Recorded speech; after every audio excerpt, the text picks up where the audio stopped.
Okay. Okay, we should be live now. Okay, we're back. Okay. So let's restart that. How are you guys doing? How has your RTN season been? I hope you guys did well. If you say stays after RTN, I'm a hosted. Yo, what's up, Tucker? So, I did pretty decent. I managed to get a win in the RTN in Fantasy and managed to get into the finals.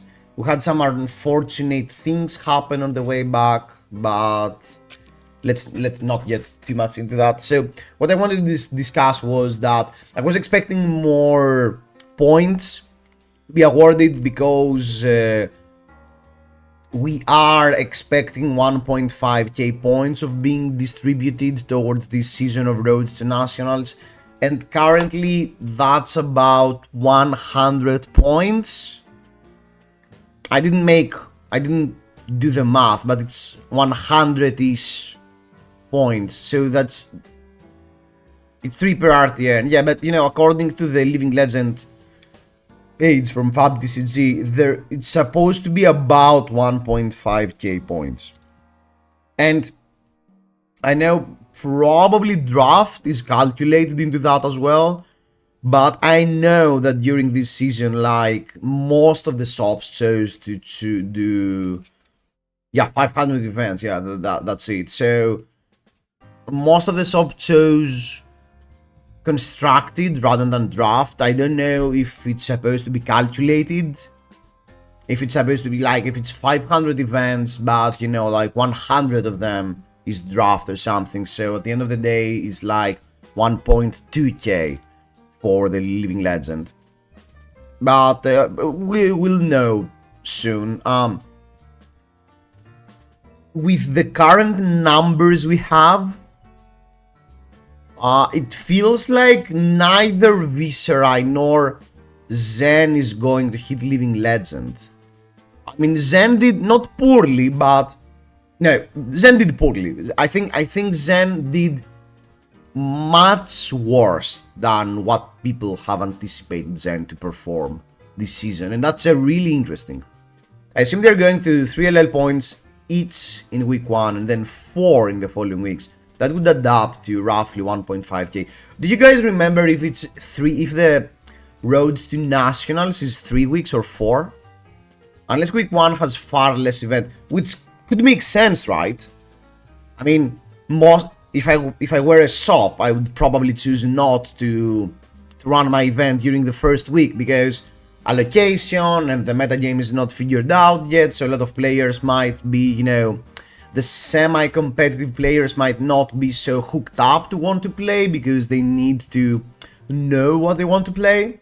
Oh, it's 4 weeks, okay, great. So it would make sense for most shops not want to do their events at week 1. So it would make total sense if we see way more events towards the last seasons. So also Ninja Mains chose signing new toy. Yeah, that's the thing. I mean, I think Syndra did way better than what I expected, to be completely honest. I mean, I don't think Syndra is completely figured out. It is a conspiracy to have him in the Pro Tour. That could totally be the case. So, yeah, Syndra did way better than what I expected. I would never have guessed that after the first 2 heroes being Viserai and Nu, which makes to me a lot of sense, third one being Aurora, and fourth one being Syndra, I would have never guessed that. I don't think I would have ever guessed that was, you know, the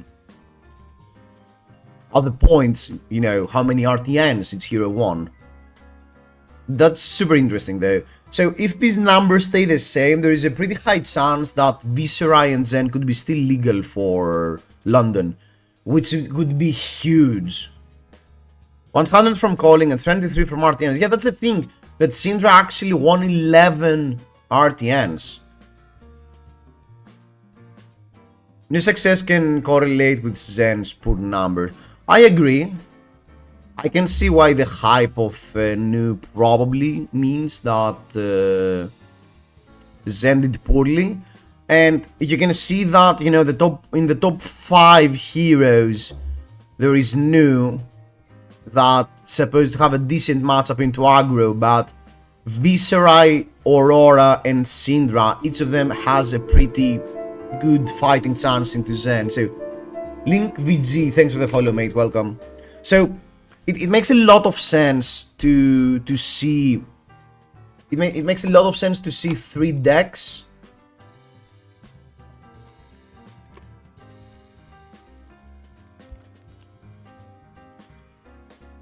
So it makes a lot of sense to see new and 3 decks, even Arachne. I mean, it's literally new and 5 decks that have a decent matchup into new.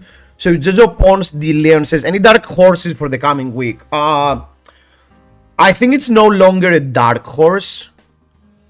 I think it's no longer a dark horse that Prism is actually a super real hero.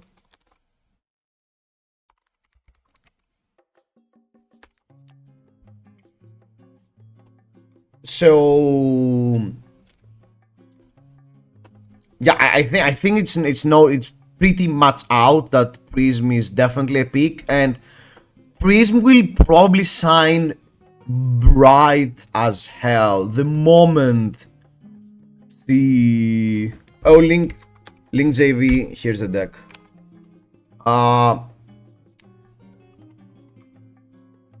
So I think from the top side of this pool, probably the worst matchup for Prism has to be Viserai by a lot. I think Prism has actually a favorable matchup into new, and it's close with the rest of the aggressive deck, but she definitely has a chance. I think Enigma will still struggle, even with Viserai being a LELD.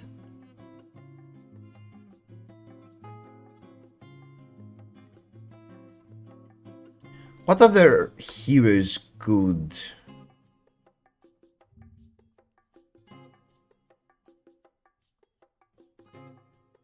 Dash.io I think a lot of people played Dash.io, but that didn't really reflect on finishes. I mean, I know a lot of seasoned players that chose to play Dash.io, but Dash.io apparently only got a single win. So we'll see about that. Yeah, so apparently throughout the whole RTN season, I guess we're expecting to see the same metagame, and it's going to be a pretty big shift in after the RTN season is done. So, do you guys remember how many events we have until London? So, there is calling Memphis, but that has already happened. Calling Christchurch, that has happened as well, that was this weekend. So we have Battle Hardened Barcelona, where, okay, I want to talk a bit about Battle Hardened Barcelona, but let's finish that. So we have Battle Hardened Portland, that's done as well, and then we have Battle Hardened Taipei. Hopefully it's classic constructed. Battle Hardened Charlotte, calling Kobe, calling Sao Paulo, Battle Hardened Eindhoven, Battle Hardened Milwaukee, Battle Hardened Jakarta, and Battle Hardened Dublin. So, okay, we'll talk about Barcelona. So Taipei is classic constructed. Charlotte is classic constructed. Kobe is classic constructed. Sao Paulo is classic constructed. And Eindhoven is classic constructed. Milwaukee is team classic constructed. I think though, but I think Team Battle Hardens do not award points, if I remember from the Greek Battle Harden correctly.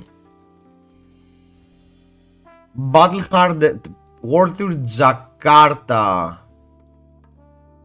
also classic constructed. Dublin also classic constructed. Insane. Yeah, so there is a pretty high chance that Zen will not get Living Legend status. And Viserai. But if they win any of the relevant events, that could mean that they hit Living Legend. That's going to be pretty wild.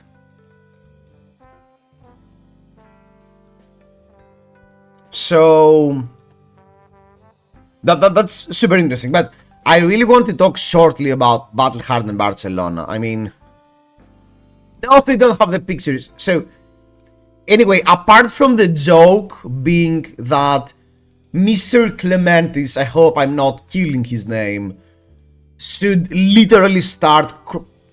We will no longer know if Clementis is clipped into every single top 8 picture, or if he actually top 8. I mean, you know, Battle Hardened, I don't know, North Pole. I could totally see Clementis being clipped there with his sandals and being in the top 8, first of all. Amazing guy, amazing player. But what I really wanted to talk about was Arthur. Oh my freaking god. So, Arthur, Timothy, you remember the Lisan Al-Gaib French guy? Do you remember the god? That god incarnate. So, he played versus Carlos Carrero in... his name is Clements. Okay. Clementis sounds way better though, Apokristikos. Stop gaslighting us. Hello, Arthur Sagood. Yo. Thanks for the follow.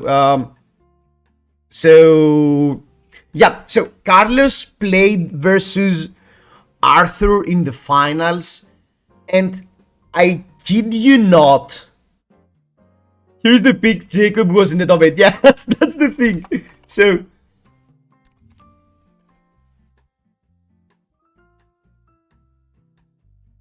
yeah, look at this guy. He's literally into every freaking top 8.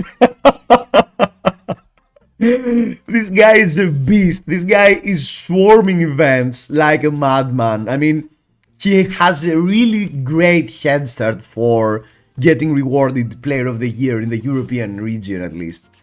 Hopefully he goes for the whole thing. I really hope that Jacob does well. He's an amazing player. Waiting room. Okay, we'll do some Myra stuff, sure. Fresh-faced landlubber, salty old sea captain, sneaky storeway. These are class in the next set we need to figure out. Yeah, I will talk about the next set as well. He surveyed a lot is not visible. Another L for the Carpathian goat, yeah. So, what I really wanted to talk about was that this man, this guy, Arthur, you can't see the mouse probably, but Arthur took freaking Verdance and literally lost to a Jarl in finals. I mean, this guy, how does this guy keep doing this?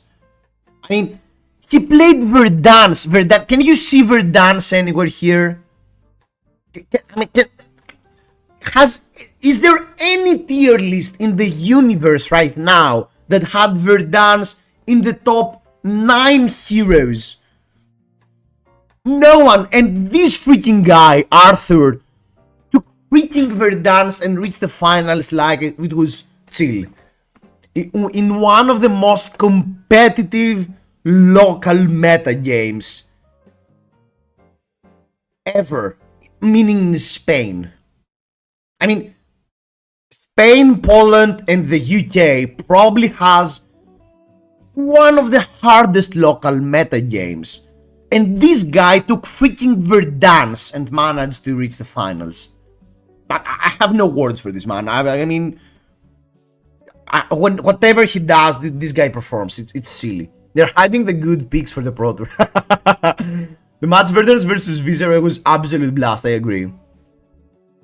Not gaming naming Germany is a report to the police. Look, do you know what the problem is with Germany? It's not that Germany doesn't have insane player, it does. But the problem with Germany is that because we can't have battle hardens and callings in Germany, the local scene doesn't have the opportunity to actually show itself. So we always look at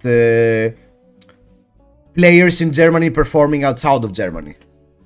Imagine Bay also won battle harden on Verdansk after not registering a starting 01. Yeah, I said that. I mean, Imagine Bay, oh my god, are these guys cooking? What are these guys cooking? I mean, Imagine Bay and Arthur. Maybe Verdansk is secretly cracked. Apparently, there's a recap article, I think. Verdansk did win Battle High where Imagine Bay as the pilot. So yeah, that's the thing that, you know, I have no idea how Imagine Bay and Arthur managed to do that. I really focused on... So, whenever Imagine Bay shows to a tournament playing Wizard, if he gets into top 8, it will not be news for me. You know, Imagine Bay is an amazing Wizard player. But why I was so... What shocked me about Arthur was that it was literally the first event Arthur registered Wizard. I mean... And that to me was insane, you know, Imagine Bay could, you know, pile in 60 random Wizard cards and he will top 8. I mean, the expertise he has in Wizard is silly. Arthur was a noob before. Yeah, that's, I mean, Arthur in the last year went from Dromai into Kaio at Battle and Calling Warsaw. And he also did top 16 in Calling Warsaw, into Nu for Amsterdam, into Dual Mistblade Nu with Flick Knives in Amsterdam, and now he performed with Verdansk. This guy has an insane range. That's what I really wanted to comment on. It was really unfortunate that I didn't have the time, because I was playing at the RTNs this weekend, that I didn't have the time to watch every single game of these events. But I guess I have a lot of things to do now that I'm back in Athens.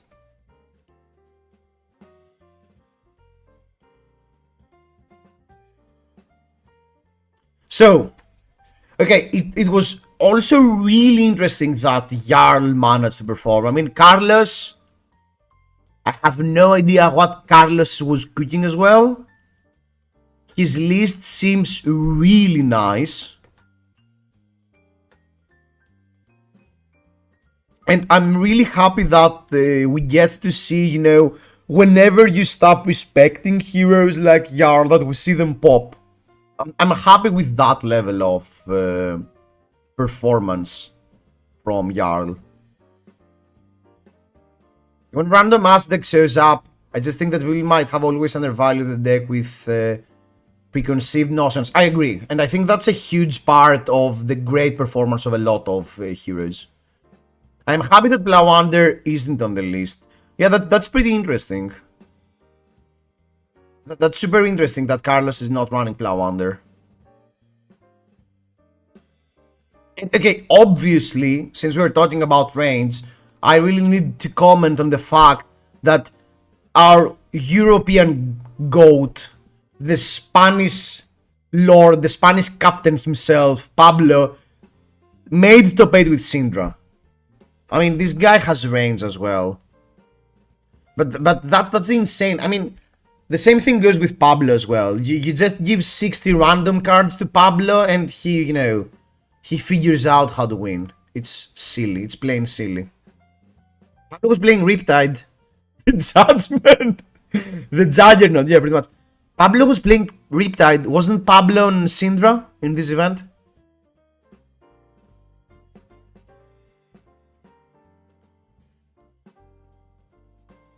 They are trolling. Okay, okay. Sorry, I misclicked. Okay. So, I mean, I literally messaged at some point Pablo and I'm like, you have to be happy since Riptide is a great deck currently. He's like, yeah, I'm super happy. And shows up on Syndra. What a goat. However, I didn't like his Fatigue Riptide list. He played up at PT Amsterdam. His list was... What Pablo played at Amsterdam was exactly what Soma did. He had a great list into facing Zen and Nu, and that's it. I mean, Pablo's list could literally never lose to Nu. Pablo was on Riptide for most of the year. I played against him in Battle Hard in Lisbon and I just didn't stand a chance. Hello there. Yo, what's up, Panterk? How are you doing?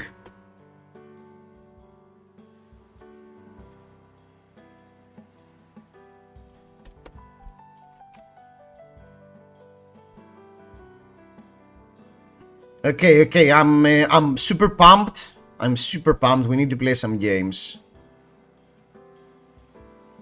We might try some decks. I don't know how much of, you know, in me I have it to play a quadrillion games of KATSU. But we'll start by playing some KATSU games, and after I give up by losing to everything, we might try some decks that performed well. I played in the Calling Amsterdam and won against 2 out of 3 Zen and all 3 Nus as well. Just played the Nagro version. Okay, I see. Yeah, Riptide is pretty great.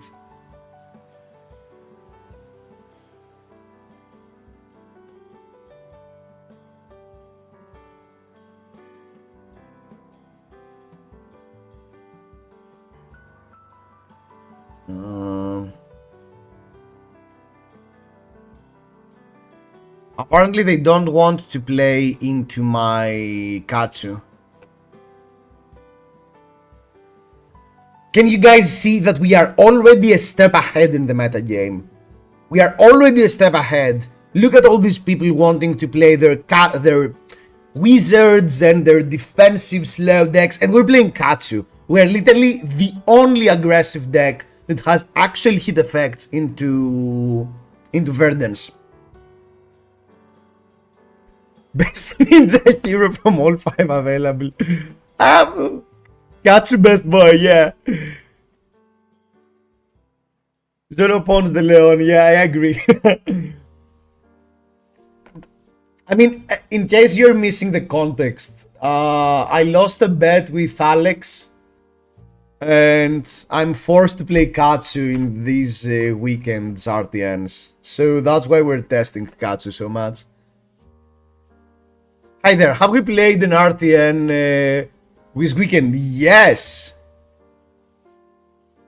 If we are going to open this when we lose a game. So you guys will stay here for a while because, as you know, KATSU literally cannot lose a game. It's literally impossible for KATSU to lose a game. So you guys will be here for a while.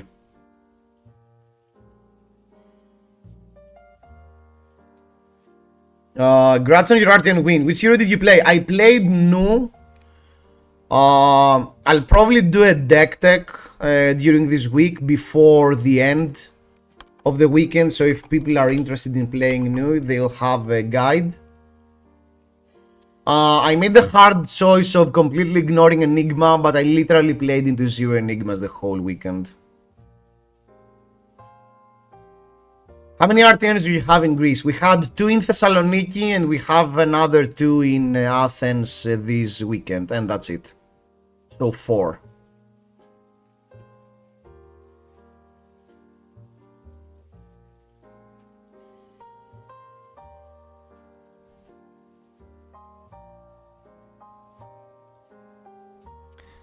Before my RTN started, I played KATSU for reps. I played for passion, and my passion is to lose.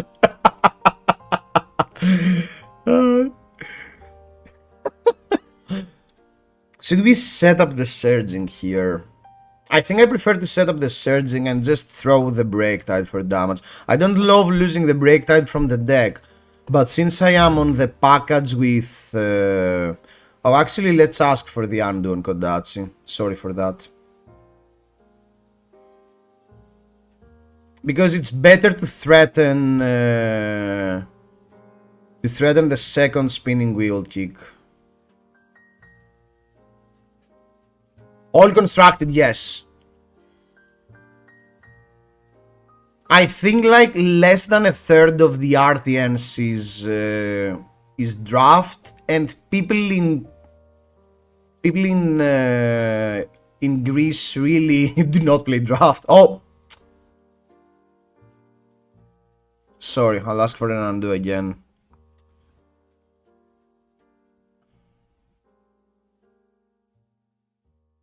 Without the Viserai matchup, it's not played in Greece.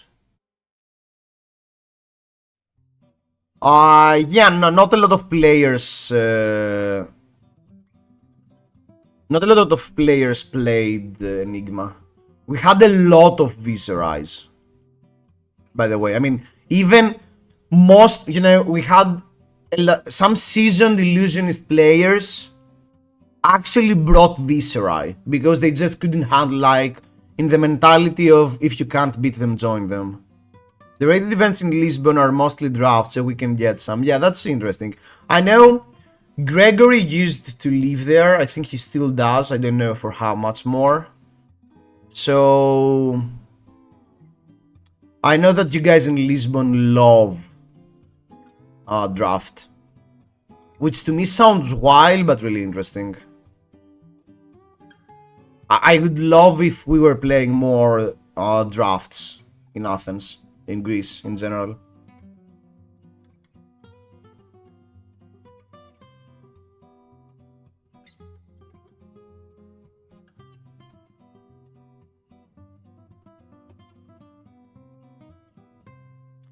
No, we love non-meta city decks, asking Greg.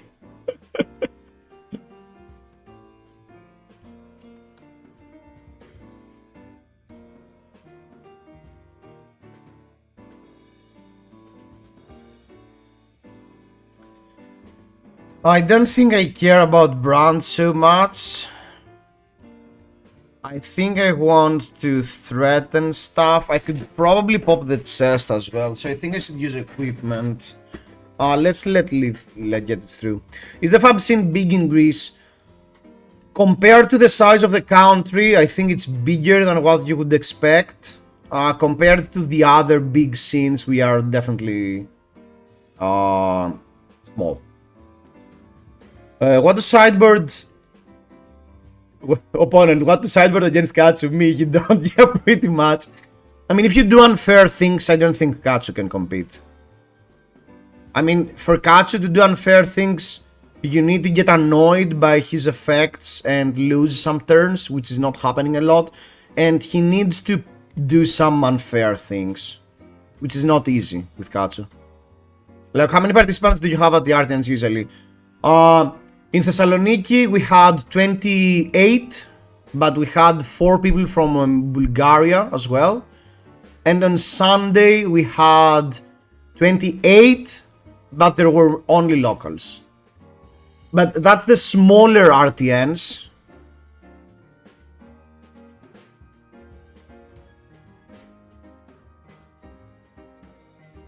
But the smaller RTNs, I mean, I'm expecting at the Dragon Phoenix scene this Saturday to have something like 40 people.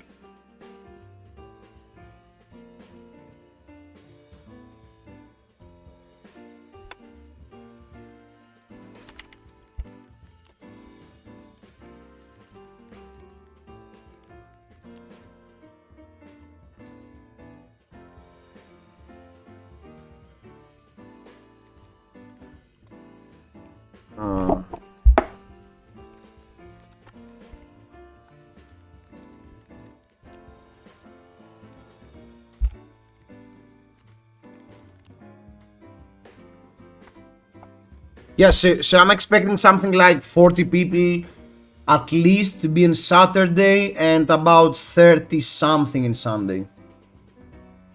128 RTN players though in the Philippines, that's insane.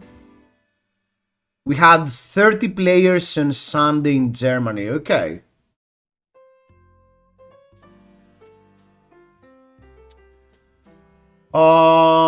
So that's a Phoenix Flame that they pitched for.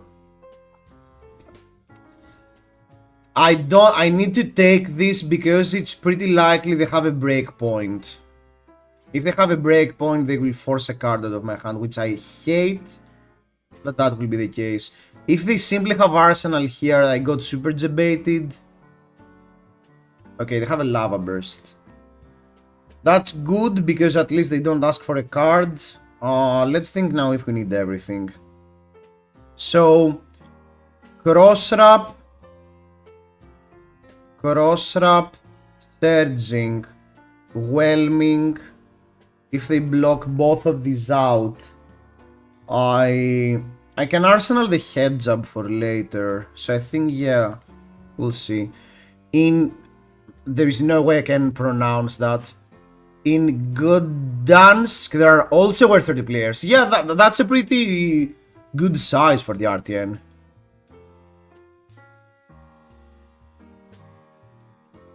Να ξέρεις, KATSU το basic deck είναι το μόνο που έχω από FaB. Yeah, okay. KATSU is a favorite hero by a lot of people, and I can totally see why. The hero is super interesting. Yeah, it's about average, I think, like a 32 player cup, I agree.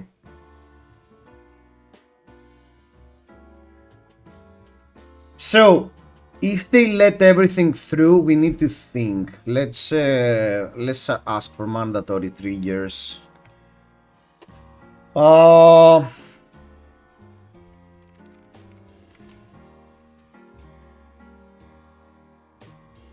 So they do not have a D-React. So Whelming, Retrace. So I can do Whelming, Retrace, Break Tide. I don't think I care. Do I care about Dishonor because it's that early? So I can either go for Break Tide and set a Heads Up turn afterwards, or I can simply go for Dishonor and ask for Chest and another card. But I need to answer now. Can I do silly things with Mask? I can pop Boots and Gust Wave, but that's not really accomplishing much. I think I just want a Heads Up in Arsenal to make sure I have an opener next turn. So the question is, do I want to play Dishonor or Break Tide? I think I should go for the Break Tide and try to kill them.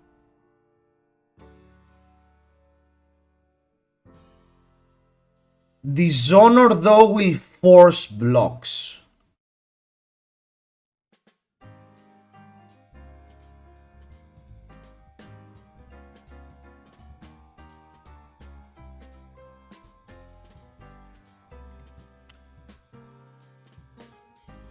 Dishonor is going to force blocks.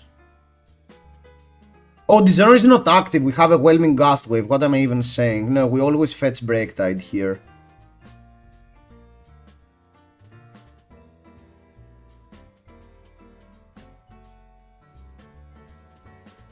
I feel like there are some decks that are most popular to Dishonor, but I feel like this meta is as open as Heavy Hitter meta was.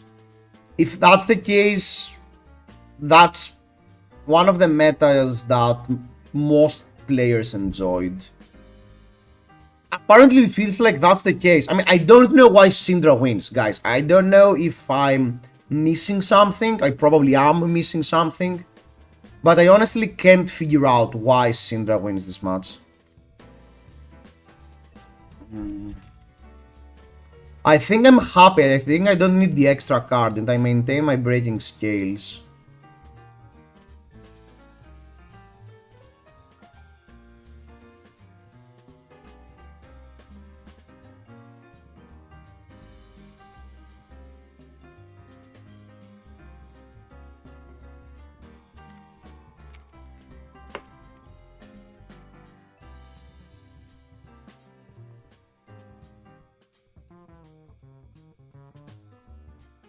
Syndra felt incredibly strong when I played against her, and I can definitely see how she wins. She can roll very high and her floor is already above average.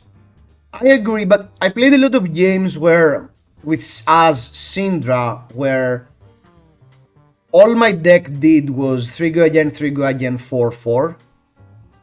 And for instance, I played into a Vincent which was doing insanely unfair things.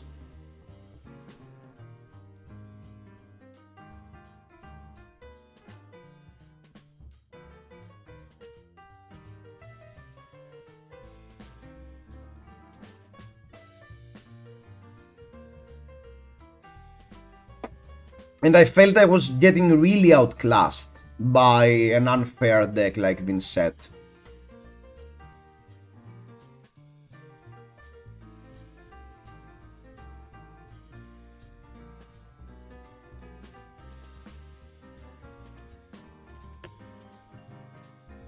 It's breezing time!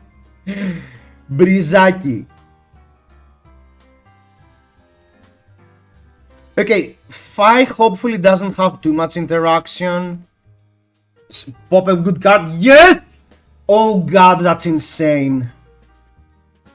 That's insane. Get the blue, get the blue, get the blue. Oh, oh! Really unlucky. Oh, sorry, mate.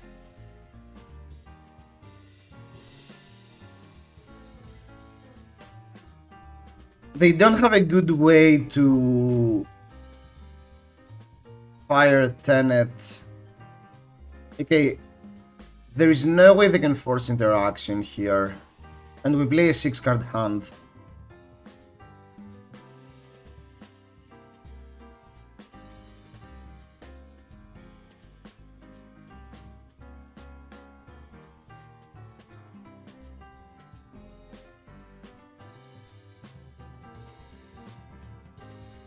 Okay, let's see if they pop for Lava Burst. They do not, okay.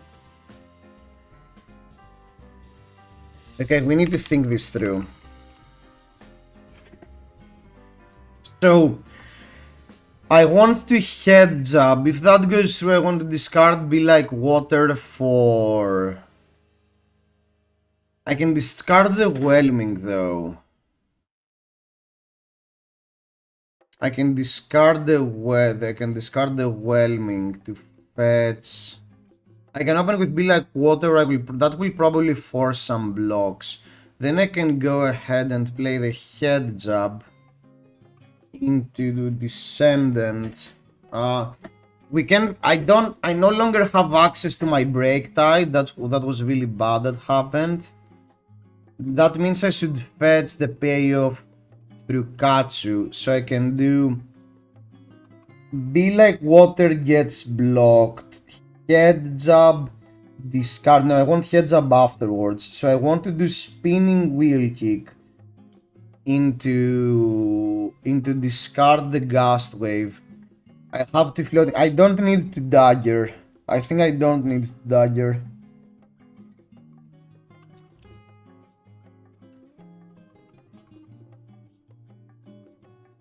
I'm done with RTNs, 23 people showing for draft, and I get in the bot with 3 highest rated players in the event. Panther, mate, you're playing in Proland.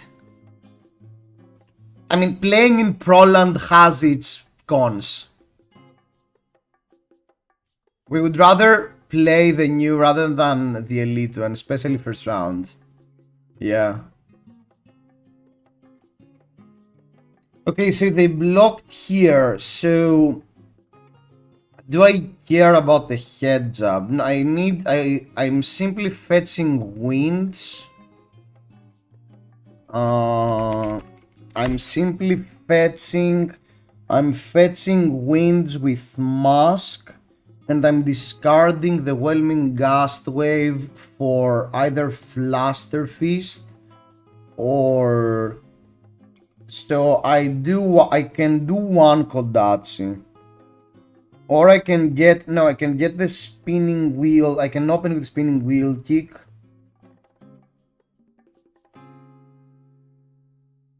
I can open with Spinning Wheel Kick, yeah.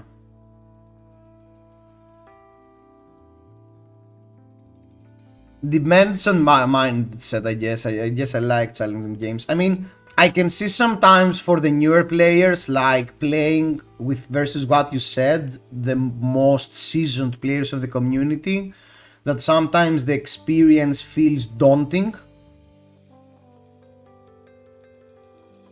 We don't have many attacks through, so maybe I can fetch... I think I should fetch a Pounding Gale at this point.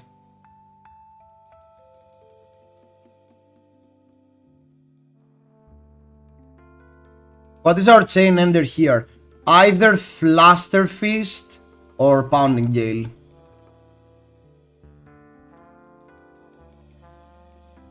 And I think now we'll go with Pounding Gale. Since I want to go with Pounding Gale, I need to keep on resource.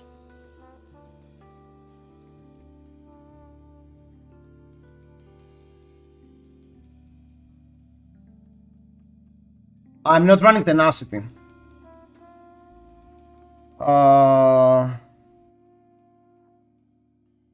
So Breeze Rider boots. No. Mask of the Pouncing Lynx. Yes. For Retrace. KATSU. Yes. For Pounding Gale.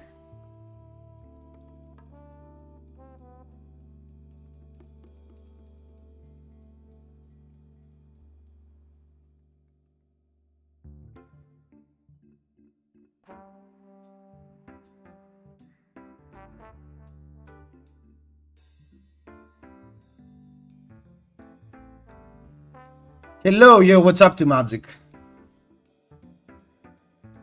So Retrace for open the center.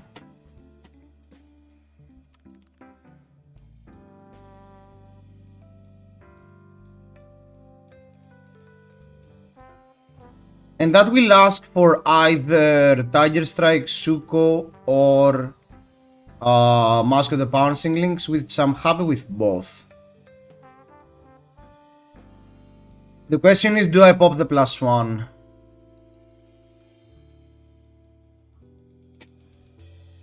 So, do I pop the +1 for 3 damage? I think I do not.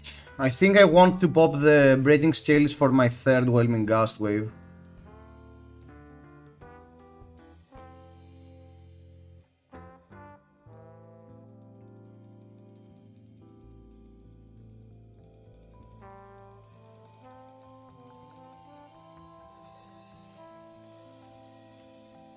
How's it going? I mean, some things are good, some things are not so good. I mean, we did that. We managed to win an RTN with Nu.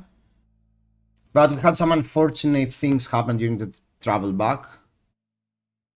I mean, yeah, easier wins are cool, but in the top end you will probably face the good players anyway, right? So you play to improve, you gain more from facing good opponents. Yeah, but I 100% agree on that statement. The problem is that sometimes you get discouraged if you prepare for like a month and you end up doing 0-2 into 3 wins and you get 10th.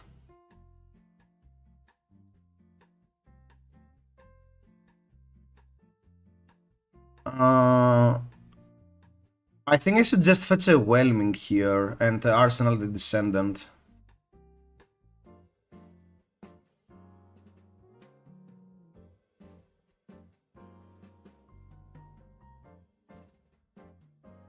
I heard about it from Bill. Server dude, that's really awful.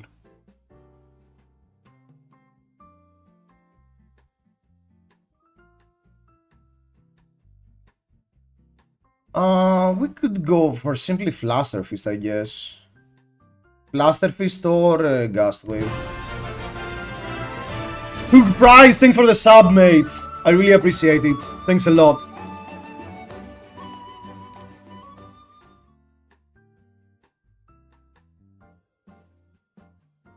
I mean, at this point, we are asking for a card, which I think is more important. And I don't think KATSU has enough hit effect to force us to ever block. So now all we need to do is force him into Kodachi lock. I sort of need at least 2 and 1 in the first draft, ideally 3-0, but you can control everything that's happening. So if you start with a rough pod, you're on the back foot. Yeah. Draft simply keeps becoming better and better in Flesh and Blood.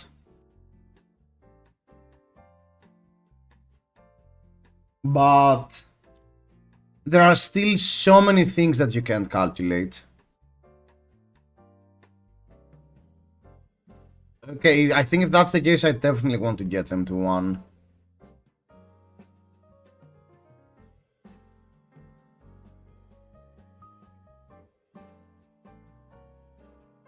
Just realized that I had a Prime, so you were welcome. Enjoy your content, so I might as well thank you with my subscribe. Thanks a lot, mate. It means a lot that you guys enjoy seeing me ranting and playing random decks. Okay, I don't think we ever block here. Oh, we have a surging whelming KATSU. Okay, yeah, I think that they're done. They need to threaten lethal here, and even if they do, we have 1, 5, 3. Solve the wound. We need to count. So that's 3, 4 plus another 4. 3, 4, 8. So if that's another 5, worst case scenario, that's 13, we are at 16, so we don't need to block.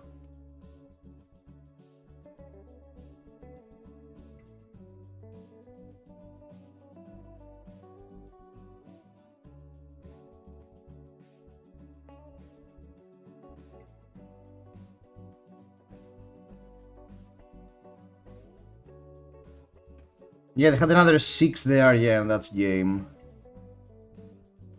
Yeah, we had KATSU surging whelming, that's 4 cards, and they're dead to the 100 wins. Okay, gold foil protected.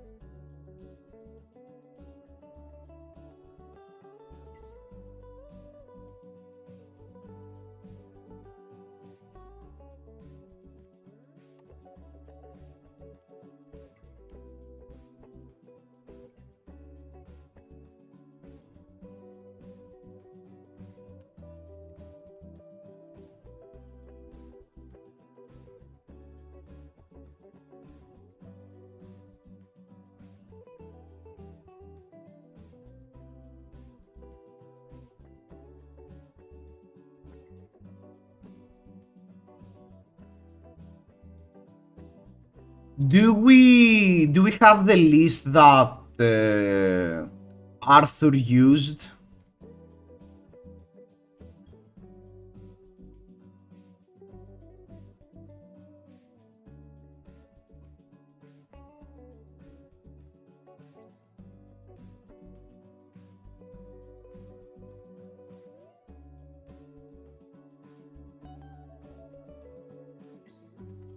Jarl, okay. I think versus Jarl, it's one of the few exceptions where I want to go first. I don't love them setting up. I think I want Tunic into Jarl, and I don't think I sideboard anything else. If they could be on a Rampart, so maybe I want the 1 copy of Cyclone. Cut 1 blue. Cutting 1 blue versus Jarl seems silly. But that's where we are currently in life.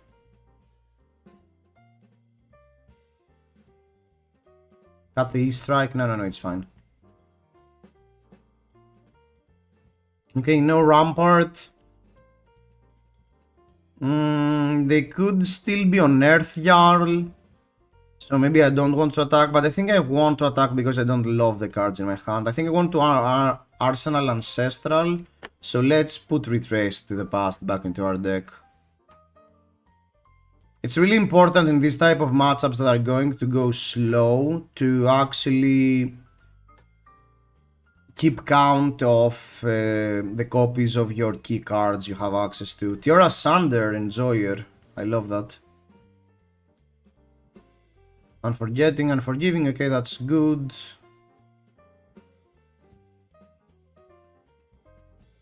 That's a good hand. That's a horrible hand.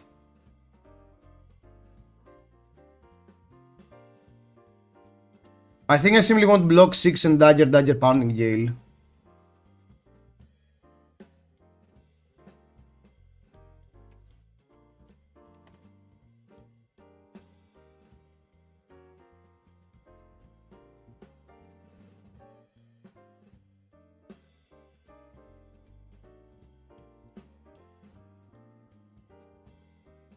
I will not respect the turn 1 pummel.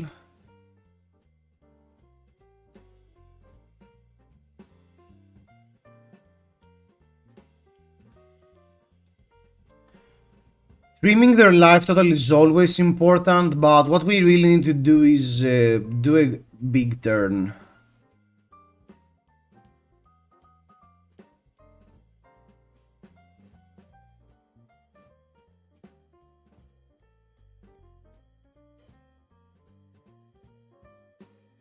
They keep a 5-card hand, I really do not enjoy that.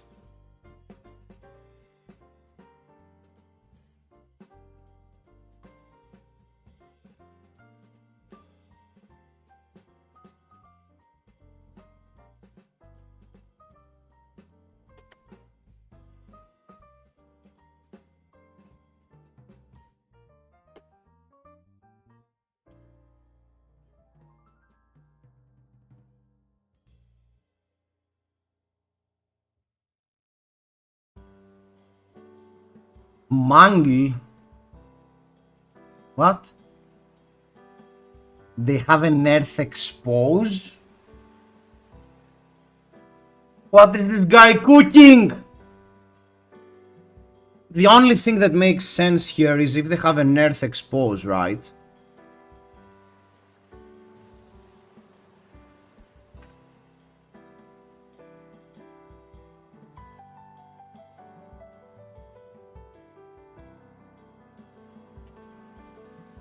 Okay, so the question here is if I play around the earth expose or if I play around pummel. I think I should play around pummel.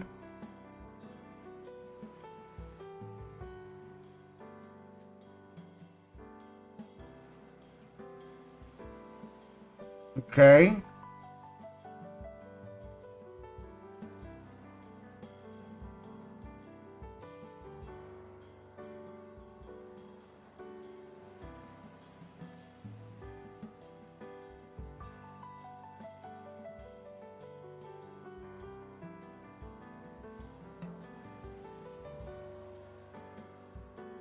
Oh, count your blessings. Okay, that makes more sense.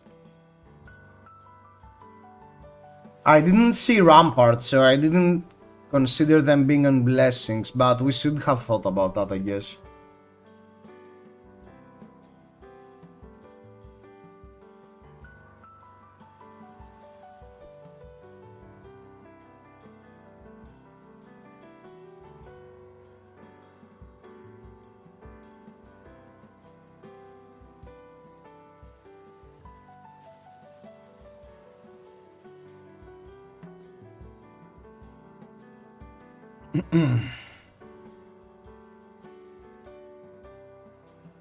That's annoying, but not the end of the world, I guess.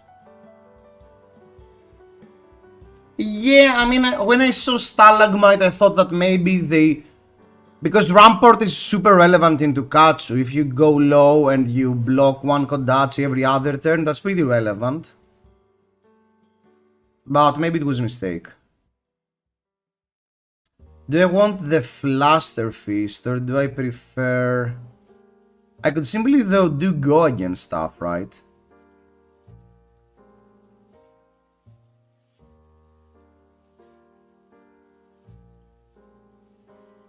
Dagger 7 has to be good, but do I set up the open the center? I've played 0 head jabs. Plaster Fist is easier to remove though, but open the center is more aggressive. I want to test it. I think I want to test that out. So I want to actually Arsenal the open the center, even though it sounds silly.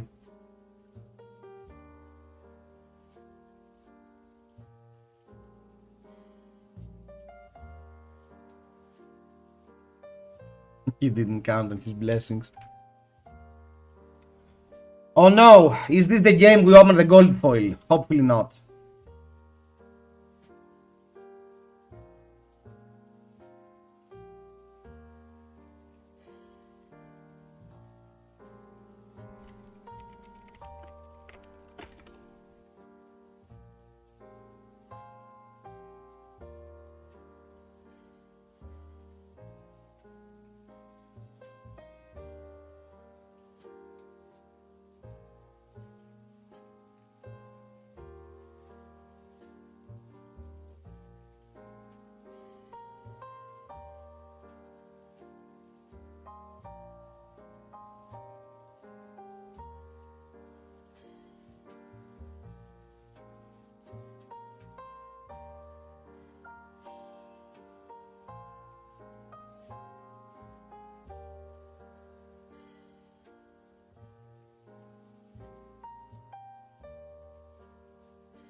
What I like about this line is that I keep the zero cost in the deck, so after the shuffling I will get less brick hands by having the open the center in Arsenal, because Flusterfield has more utility inside the deck, because it's a zero cost compared to open the center.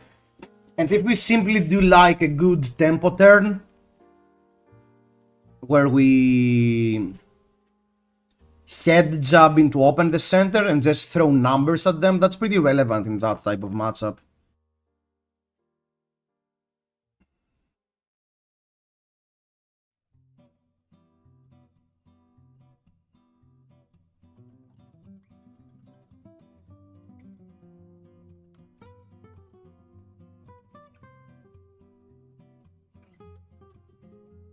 We can check for a blizzard, I guess.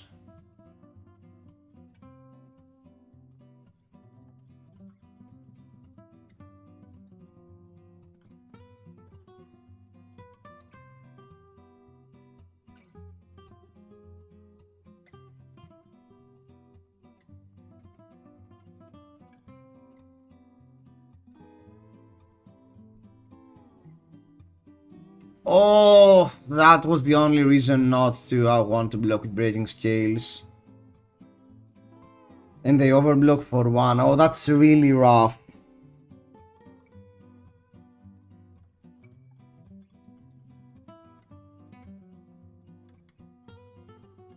I think we need to do some wild things.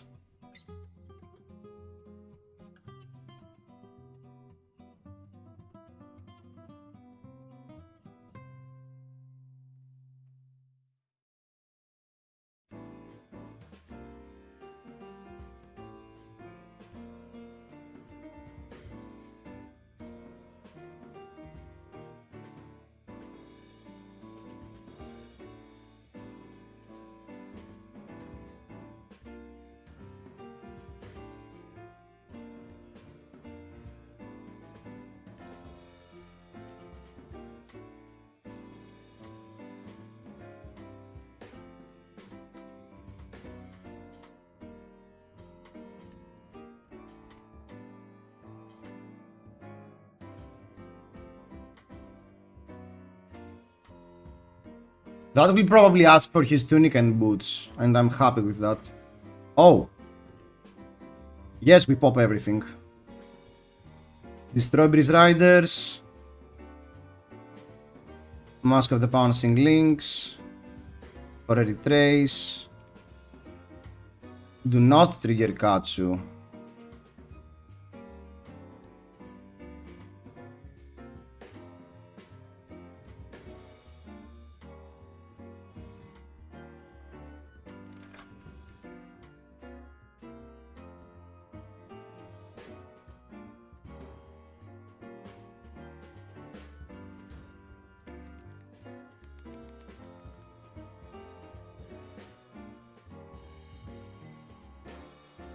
Oh no, is this the game we open the gold foil?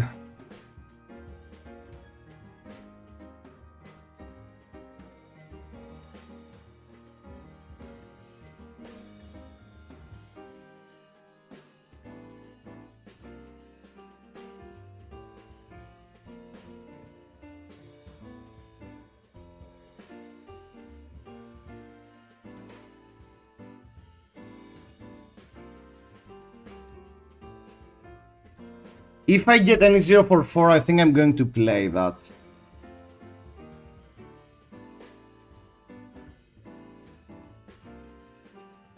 If you have opening gold foils that much, you can just send it over to me.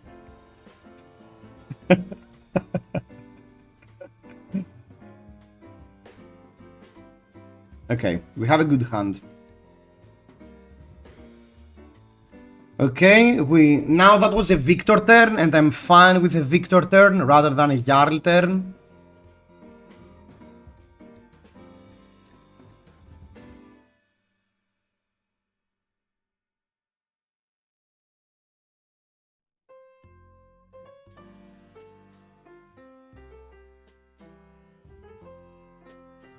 They don't know I have the nuts, so I don't need to do anything. You don't need to look through your deck for the best cards if you already have them in hand. Imagine if that was a Flusterfist here, how much better it would have been.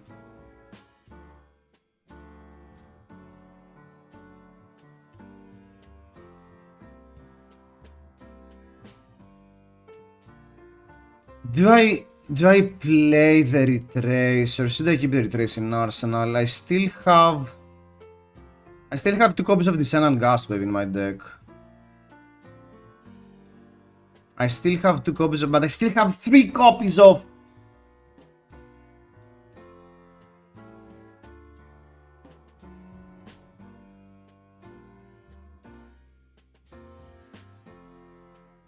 I'll just throw numbers.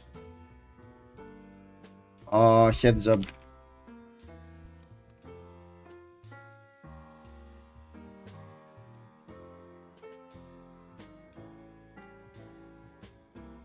I'll just throw numbers at them. So the only question is, I leave myself open into getting hit by CNC and plow under, and I guess that's a good enough reason to want to cash out the value of open the center now.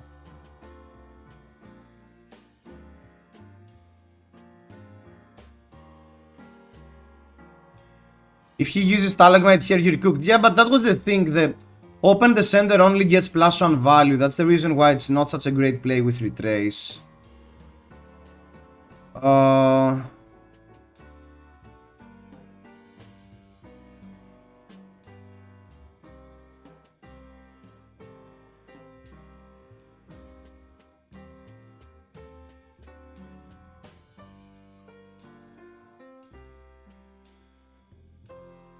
I can block with a card to play around Stalagmite.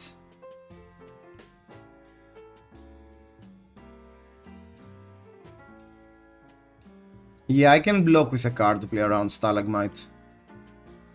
And I can simply swing for 4. Yeah, I think that's much better. But do I prefer 100 wins or... maybe I... No, maybe I prefer 100 wins. I haven't seen enough copies. And now I have another blue that's also more relevant. Yeah, I think 100 is better. Titan's Fist. Oh, that's a Blessings, right? Yeah. So... 100 wins.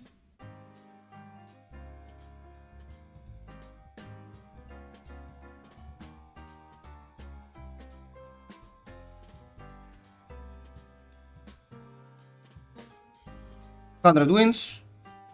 I said...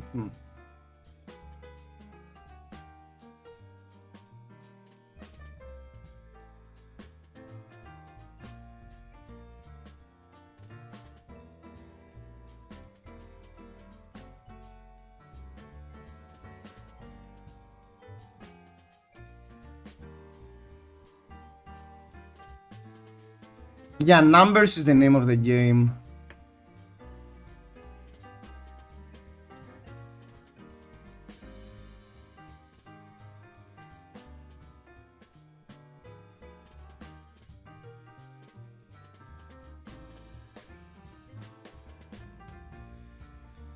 That's probably a knock and hold.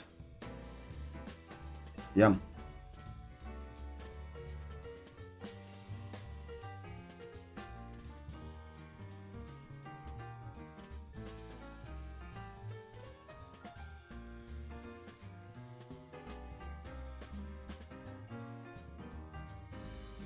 Next turn we get hit by lake. If we get a double blue hand, maybe we're losing this game.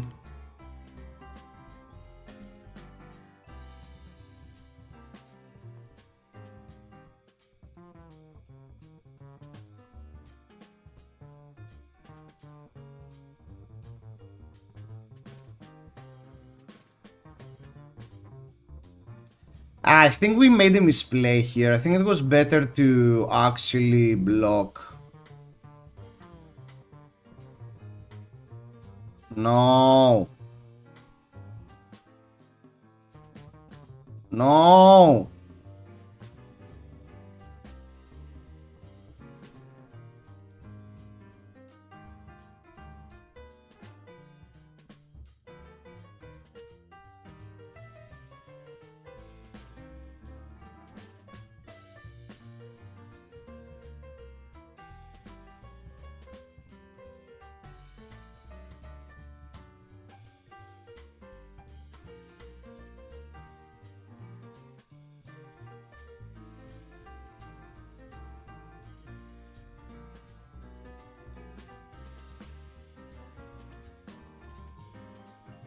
We are playing 2-tier deck. KAB here with the burn. No, no, it's cheating. That's cheating. Chat. That's cheating. That's cheating. That's cheating. Cheating. Cheating. Cheating. Cheating. Cheating. Cheating. Cheating. O'Connell is supposed to be a 3-card play.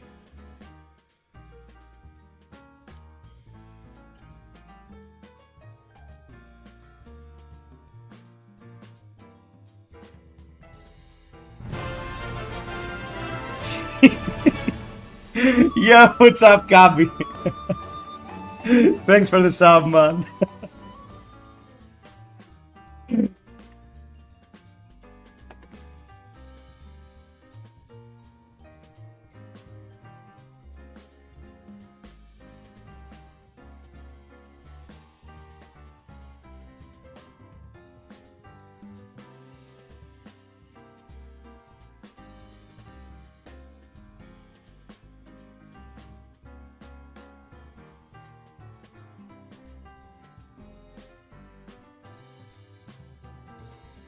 Wasn't better to speed spinning plus tunic for surging than threaten gust wave?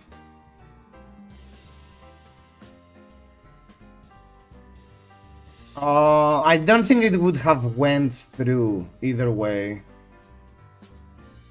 Because they don't know we don't have a 1 cost. So I was hoping they would block and it was no, no. Oops. 2 cost.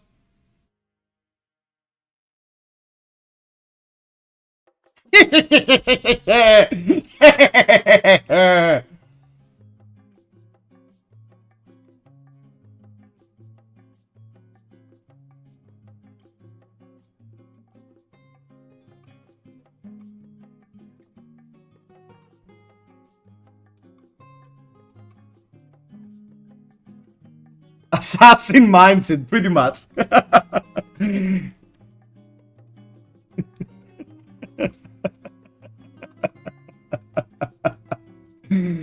Guys, don't you dare badmouth Jarl. Look at him now, role-playing.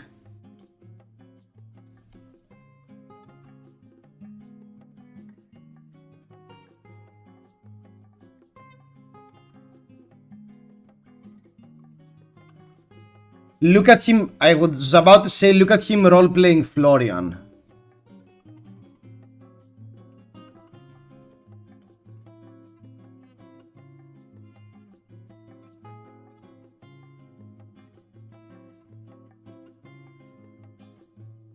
Okay. Cheating!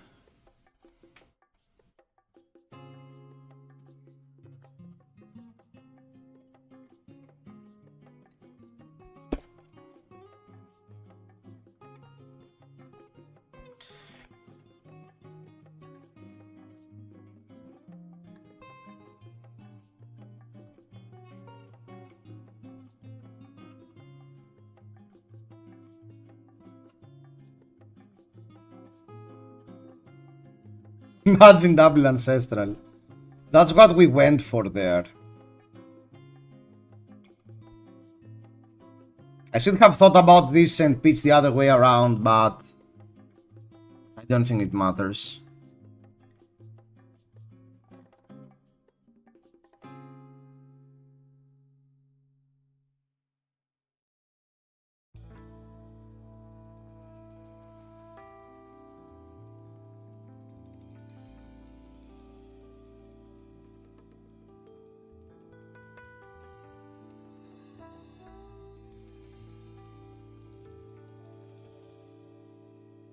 No! No! That's cheating!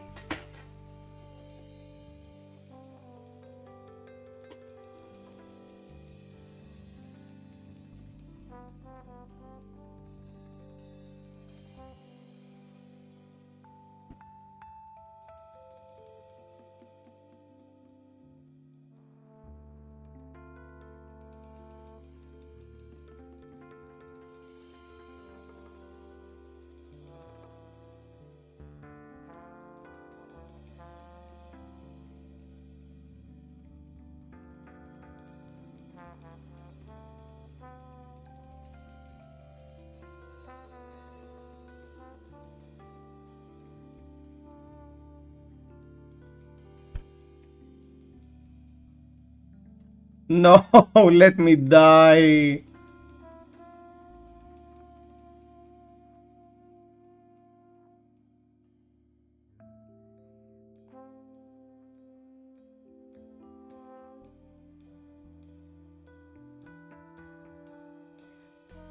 Jarl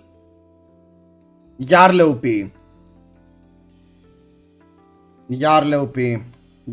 The only deck that can defeat KATSU. Let's do the honorable thing and not block.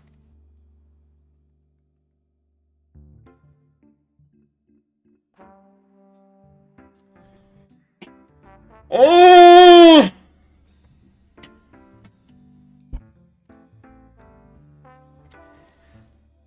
Okay.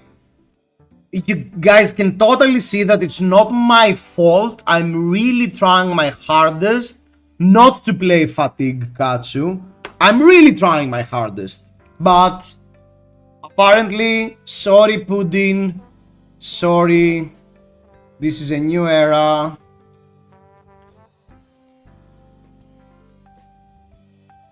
But as I promised, let's do this one first.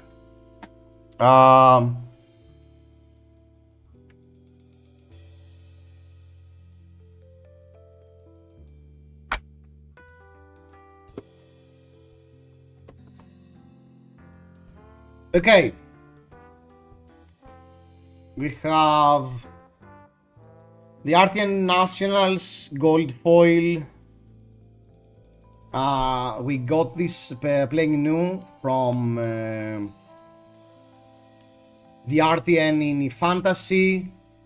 So hopefully something good, because we need the money for tickets for World Championship. Let's make a deal. You open something good, I good too. Okay, I already miscracked the packaging, so it's already damaged. Okay.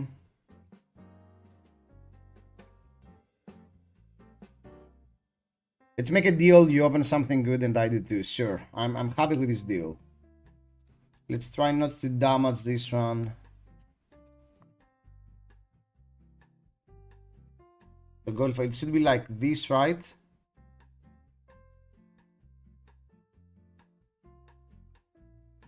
9 plus, so it should be the other way around, right? Okay. Something from Hunted. That's what I want. Something from Hunted. Or something for Arachne. Wait. So stream first what?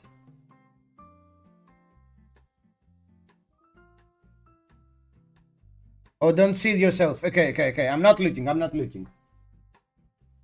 How can I not look though? I don't think it's doable to not look at this right now. Let's go! Best of the first feast, guys. Best of the first feast. Benji is making a return. Oh no. Pog. The Benji staple is back. Benji staple Pog champion.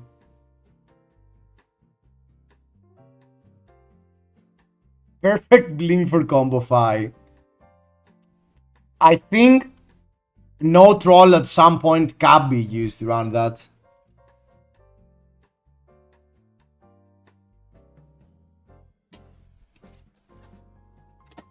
Okay.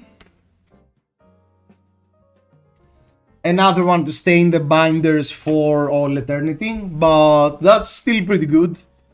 Hopefully at some point we get the super secret vest deck live.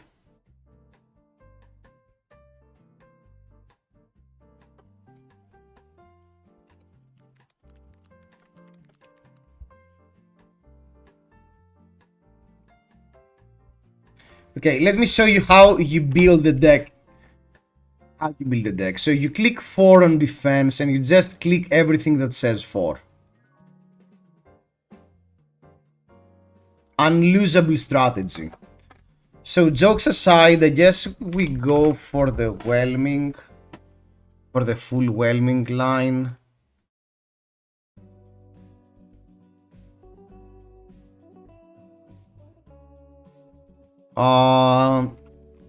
Surging.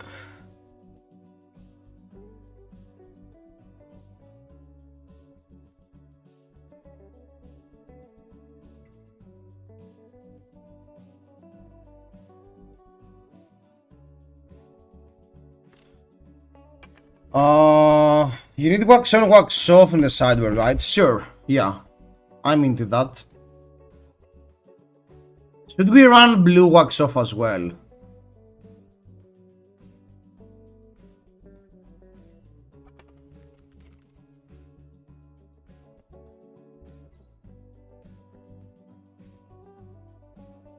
No, okay. So let's get the equipment down to see how many slots we can actually invest into. So deck, arena.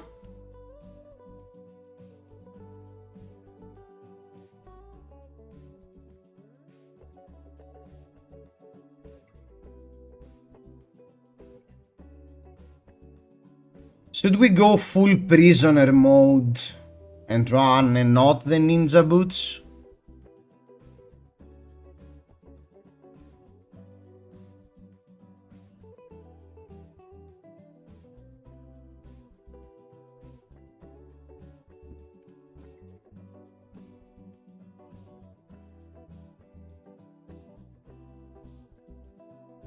I think we should, right? What's going to be the win count in the fatigue mirror? Yal is on the uptick. I guess if we, the concept is that if we clean our deck out of the D-reacts because we shuffle a lot, we are just going to get threats at a point. I think pretty much that's the weakon. So that first we need to see how much cards we can have access to, and we want to.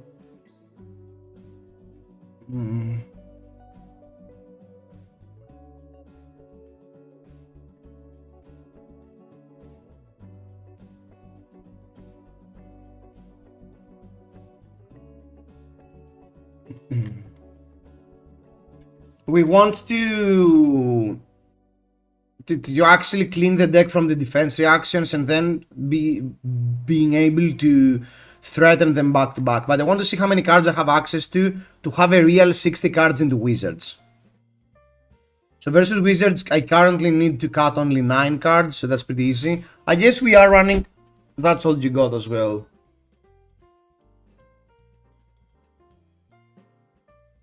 Apparently it's James White.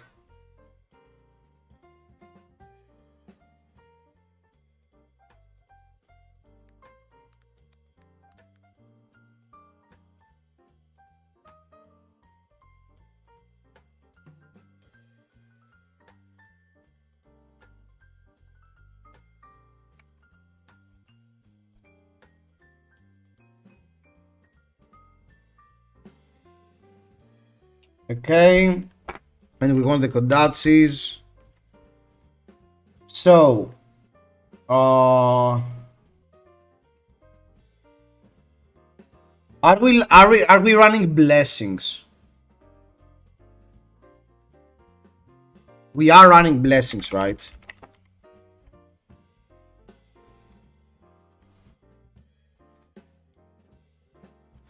Okay. I guess we want Warmongers. Oh my god, this deck is going to be horrible.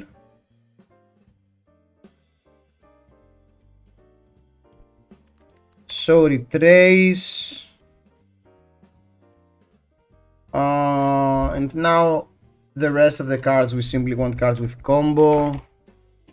Or cards that set up. So Blaster.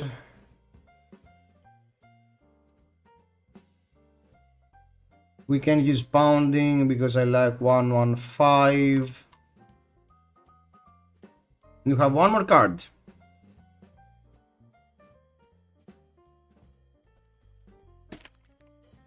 Perfect deck. Perfect.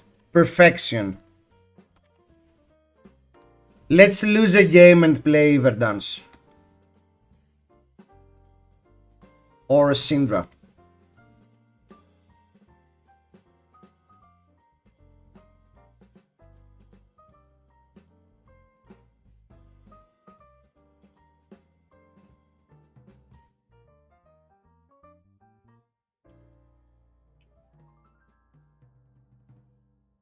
Oops!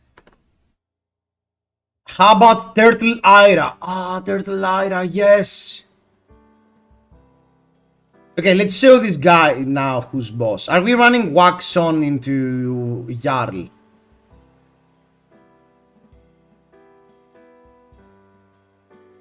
Drop the combo line boost. It's actually play on hits. We don't do that here. We don't do that here.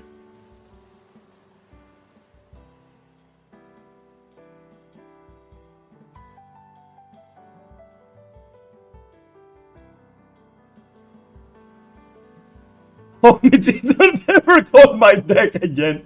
Monstrosities. Oh, look, guys. This guy's running Blizzard. They think we are going to attack. LOL.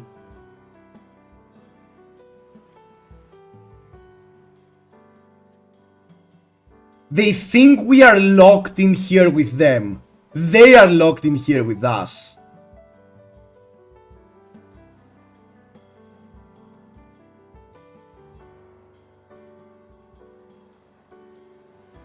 They think.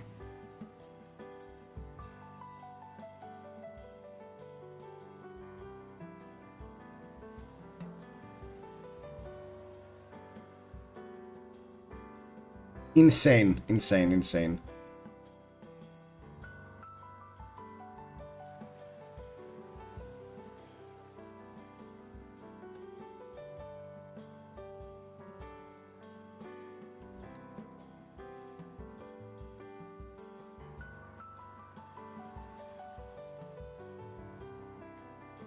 They took 2 turns worth of KATSU's damage.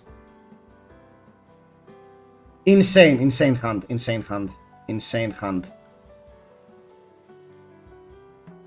CNC, concede.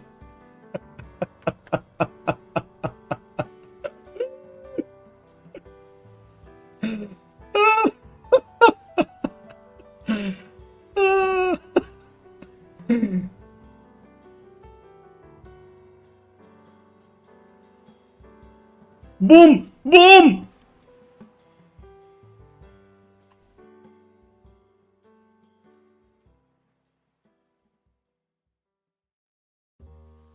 Guys, you are currently witnessing the cleaning process.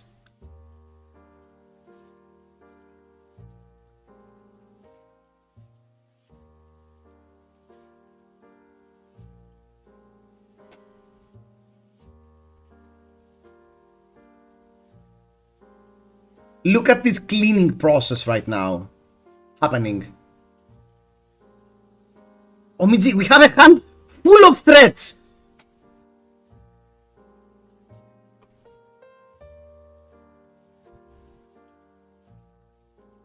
I call this deck Terrorism 101.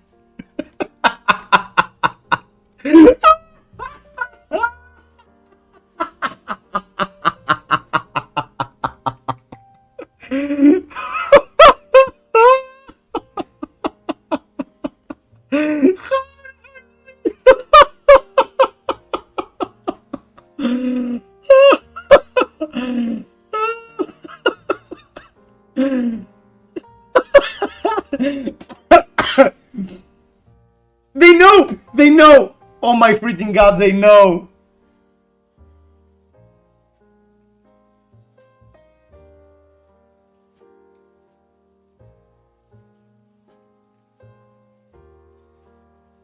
Who is the aggressive duck?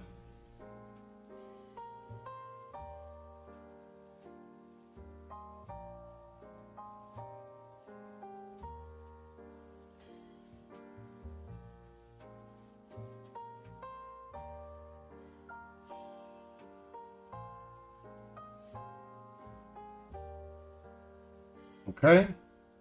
That's 4, not 5. We have a full Mugensi here, right? I can actually fetch a Lord of Wind. No reason to pop the mask.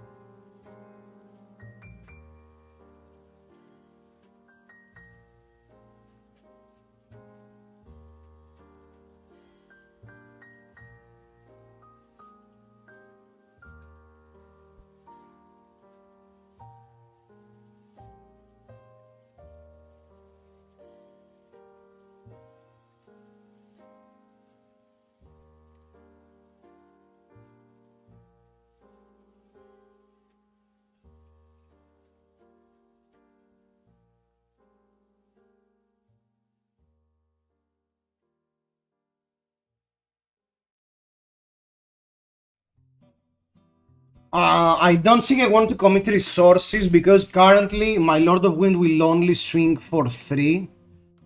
And I will only shuffle 1 card back into my deck, so I don't really need to do that. I'm super happy that they committed the Stalagmite.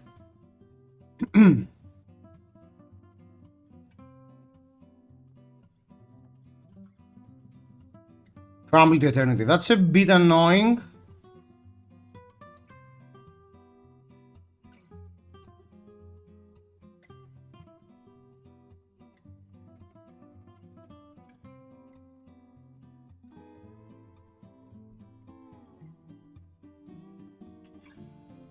Oh, they target the Tunic. Yeah, that's smart.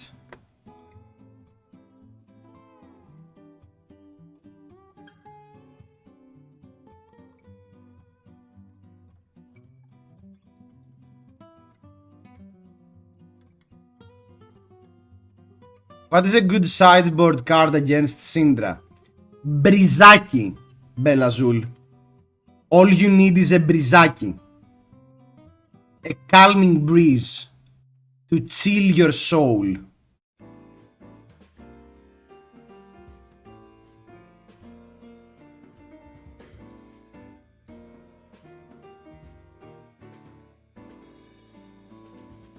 Gravekeeping. It really depends on what deck you're playing, but if you're playing any defensive deck, it's really easy to, with the Calming Breeze, it's really easy to prevent the mask activation. So yeah, I'm not trolling you.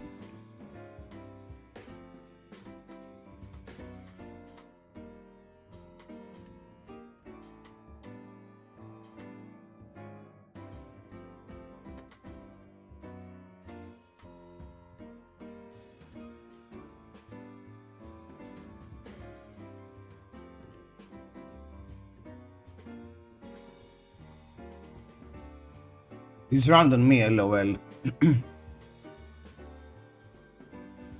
They remove the card from their hand that blocks 3 to prevent 2 damage.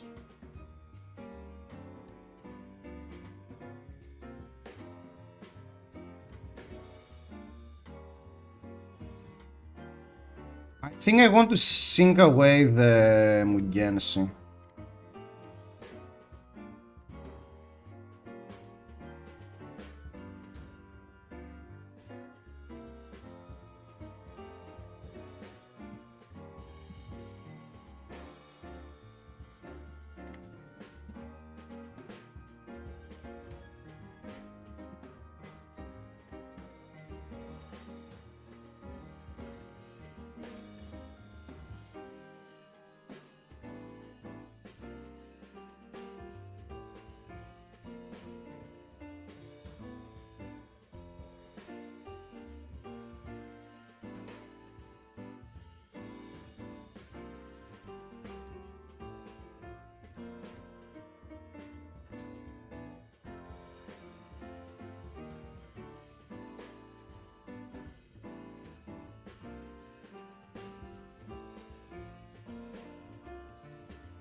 Um,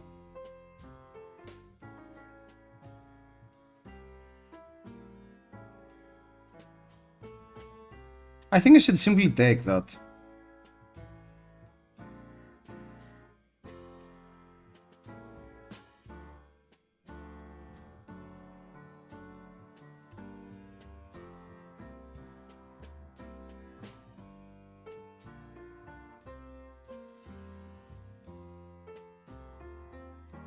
Yeah, I think I want to be kodatsing as much as possible.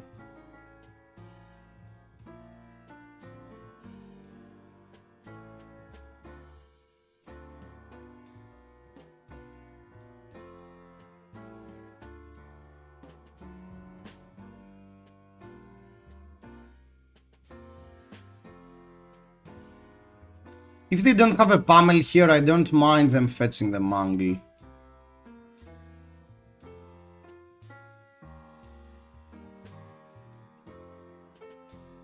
The thing with Jarl towards the late game with running the Titan's Fist is that his ultra late game damage potential is not that high. So they need to actually do tempo plays to win. Perfect hand, perfect.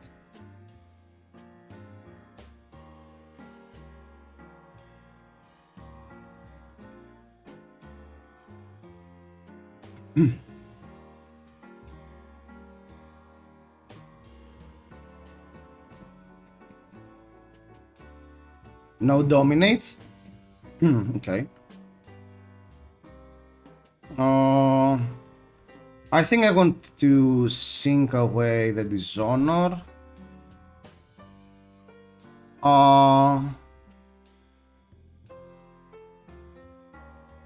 And let's flick as well.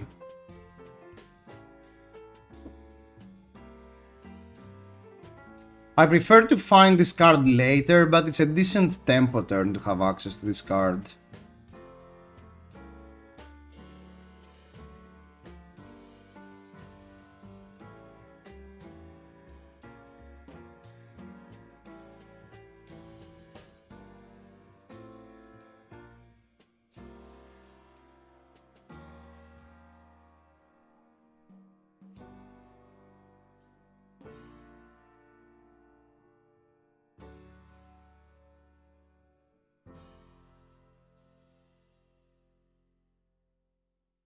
I'll probably fetch them with Gensi.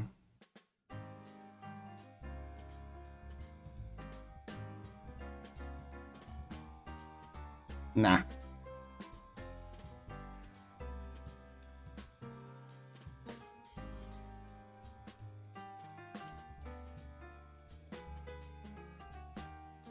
Okay.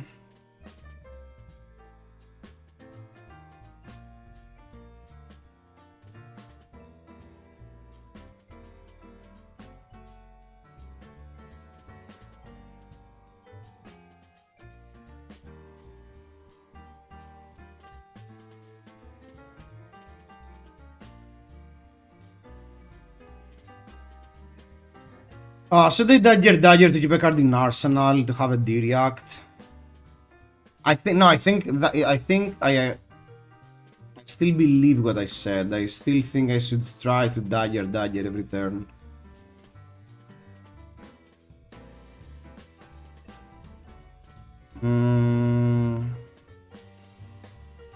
Okay. I think I now want to buff.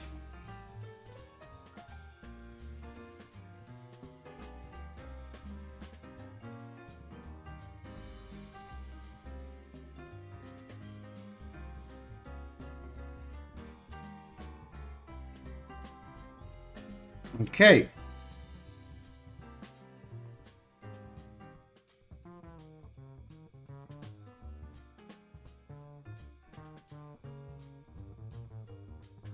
Truce.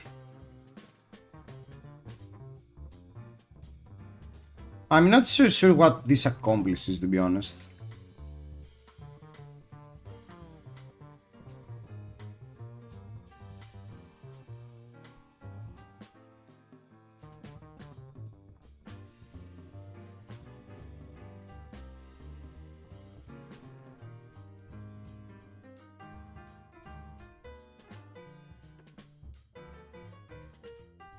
Ah, one card away.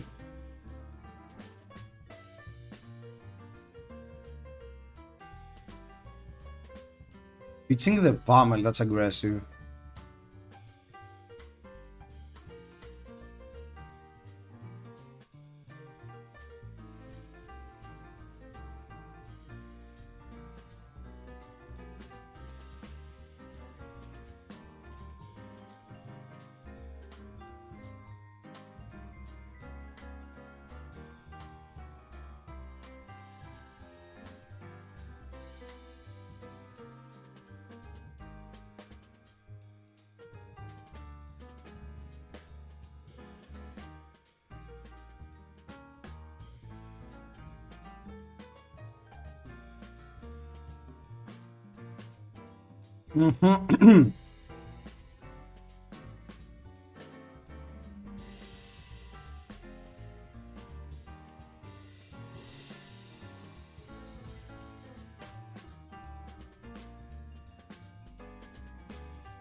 Lake.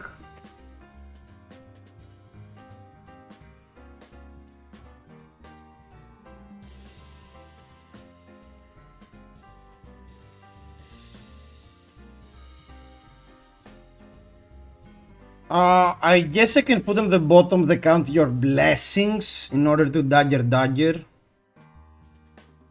Do I dare to Dagger though? No, I think I'm putting on the bottom the count your blessings and I'm blocking with everything else. I think that's the line.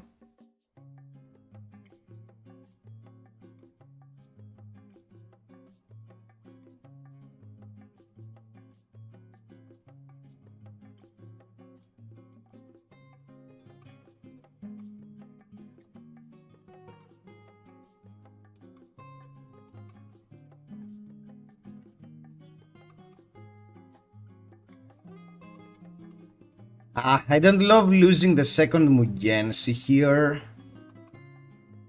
Is there a way to pitch the Mugensi? I can pitch the Mugensi for a single dagger, I guess, and block 6. But in order to play that, nah, I can do that. Oh, they removed 2 cards from their deck. Okay.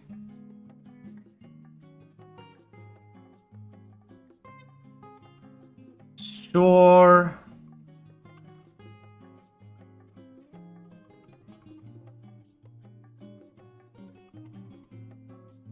Okay. If that's the case, it makes way easier to play everything. And now I'm going to put another Mugensi on the bottom.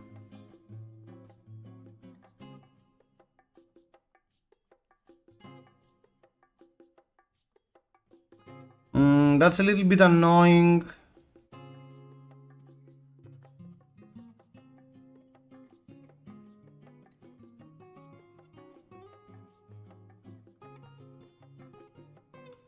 I think I'm ahead enough in cards that it doesn't really matter if I do an efficient, if I simply play a card for 1 life.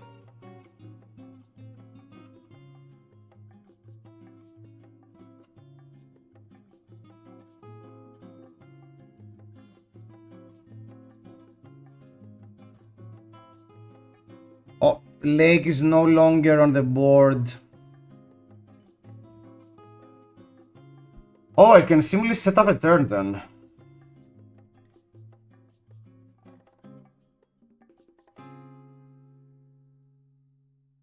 Yeah, I mean, that makes sense. I can put a Surging top. And I can put a Mugensi bottom.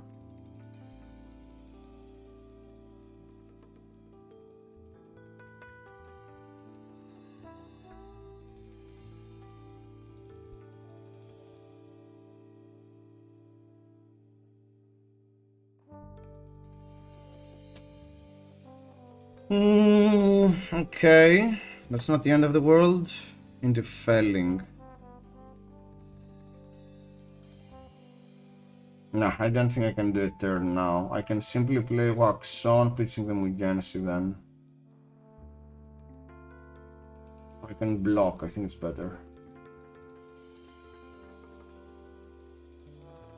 Oh, it has Dominate, sorry. Thank you.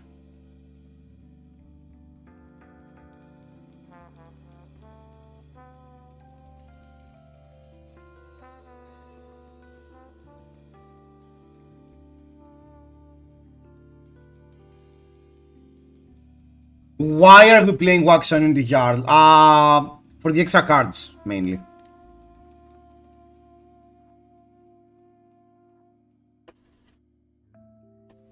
The thing is that Jarl, with the Blessing list, if they are a bit greedy with how they navigate their turns, it's pretty easy for them to not have enough damage. I think that's fine.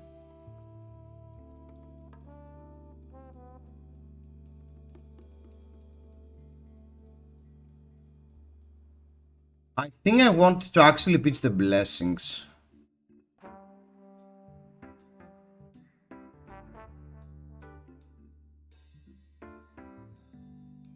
Oh, busted.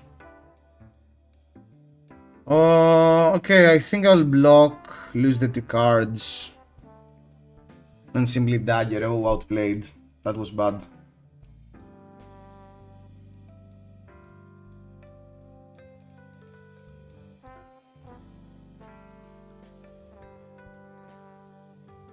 And fruits, okay.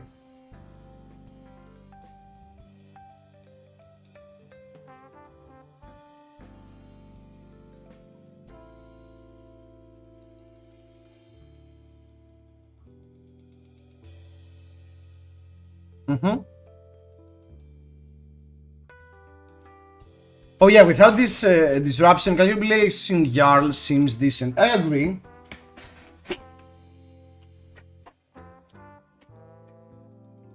I mean, yeah, that's the thing. I mean, they had like 4 cards here, and all they did was Titan's Fist for 4. I'm probably going to save the Whelming. Ah.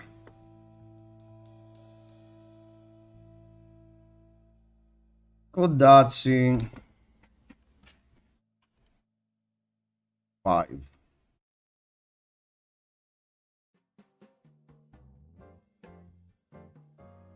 Mainly, I don't want too many one-cost cards left in my deck. That's why we played like this. So they probably have a turn.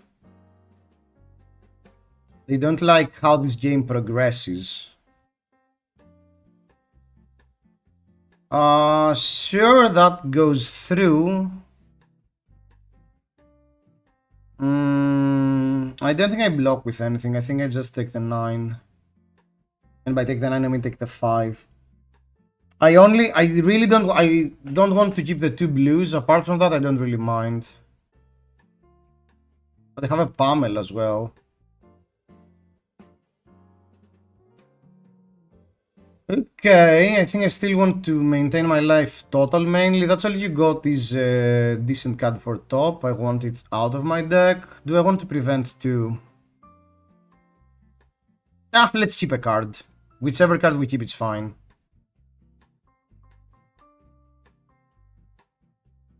And I'll discard the second wind.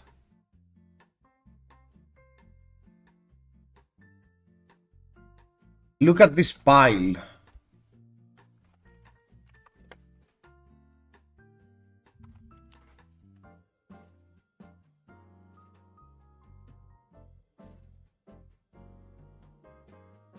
Ooh, cut down to size. I've been really trying to convince. That's their turn, right? I've been really trying to convince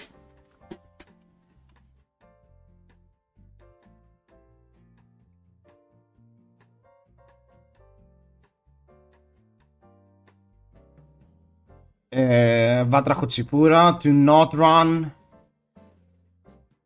cut down to size in his IRA list. And you're not helping, Panther. Come on.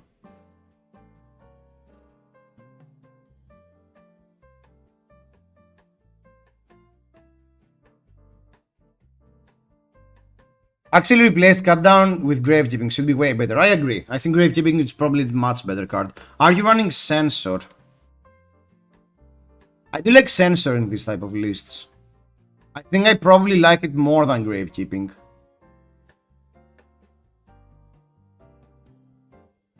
Okay, that's a good way to put on the bottom, Lord of Wind.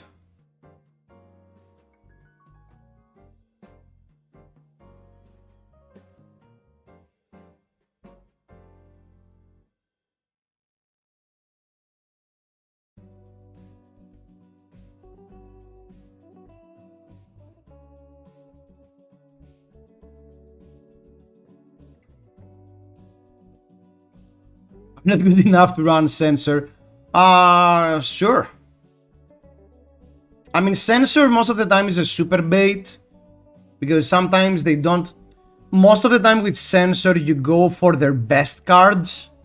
And sometimes they simply have mediocre cards. And the Sensor effectively does nothing. But Sensor blocks 3.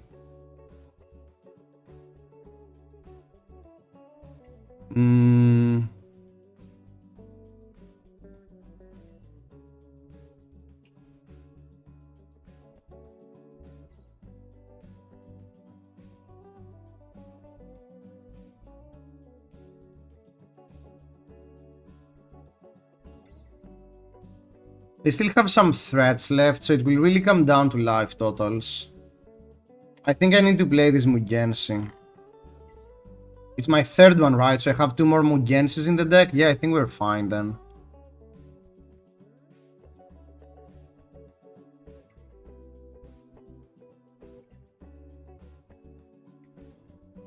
That was probably the third failing. K-Mix, it's that time again. Greek God, give me joy. Yo, what's up, K-Mix? Thanks for the sub, mate. I really appreciate it. How are you doing? Congratulations again for your win with Viserai. Sensor is also good into Assassins because you can name a reaction if they want to keep their hand. Yeah, I mean, There are many turns where you can disrupt them with sensor, but a lot of times it ends up being like a 1 for 5 that occasionally protects you from some stuff. There are 12 cards in total that block 2 in that list. I think we're fine on the blocking part. Okay, okay. I can get behind that. KATSU did summon Elizabeth. Okay, we definitely... I want to play some Verdance afterwards, to be honest. I will no longer keep you guys prisoners. Sorry for that. I think I want to pay. What do I have in Arsenal again?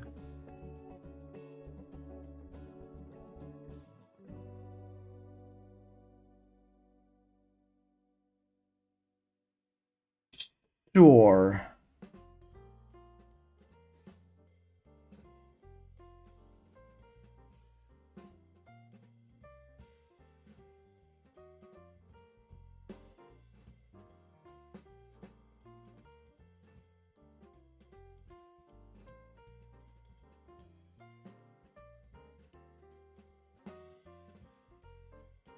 I promise you guys I won't keep you prisoners for much longer. Okay, that was the perfect spot to get the stalagmite off.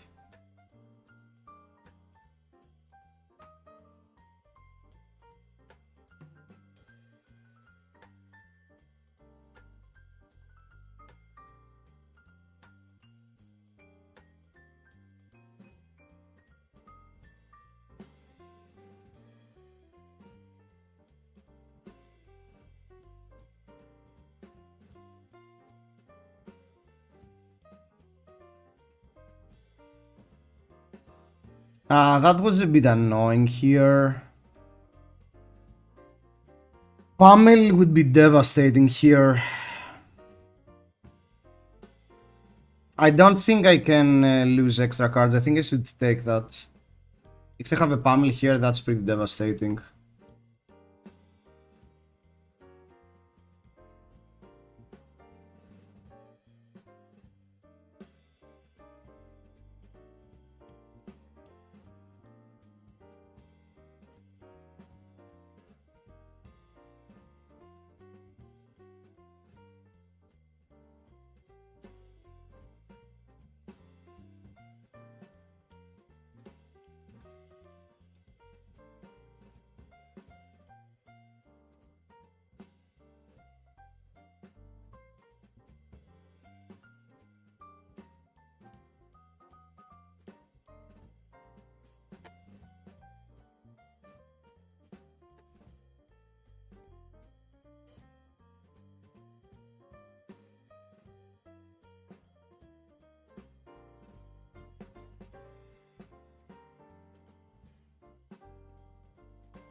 I can fetch some Urgency if that's all you got, I think. And I still have only one copy, but that's fine. But yeah, no, I don't care about Kodatsis. Yeah, that's all you got goes in Arsenal.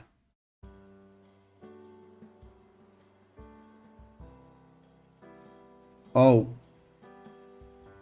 I could simply do it manually then. No, I'm still asking for the cards and I have one more Mugensi to try and pull this off. Yo, what's up? Real Dude Fab. Thanks for the follow, mate. Welcome. Because Mugensi attacks for... Yeah, that attacks for 4. We will ask for a card and equipment. Oh, they have a second Blizzard. Oh, they got us. Nice. I should have kept the blue. I didn't think about that.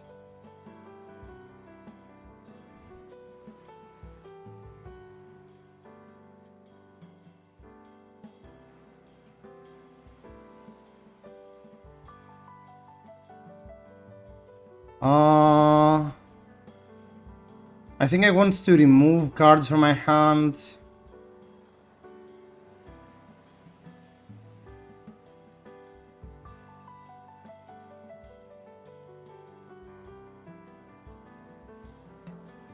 Do you think Viserai will survive till next weekend without LL? Yes, so that was the early discussion we had today, that Viserai win a lot, but it feels like that the points are just spread too thin. I think there is a chance that Viserai survives till London.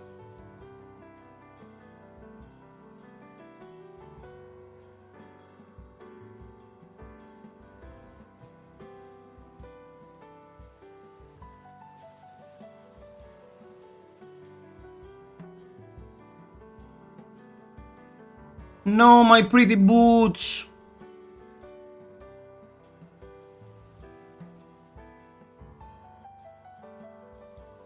I can block 6, so I can sacrifice Mask of the Pouncing Link for boots, but boots don't accomplish that much, so I guess, yeah. What is this hand? This hand is the future.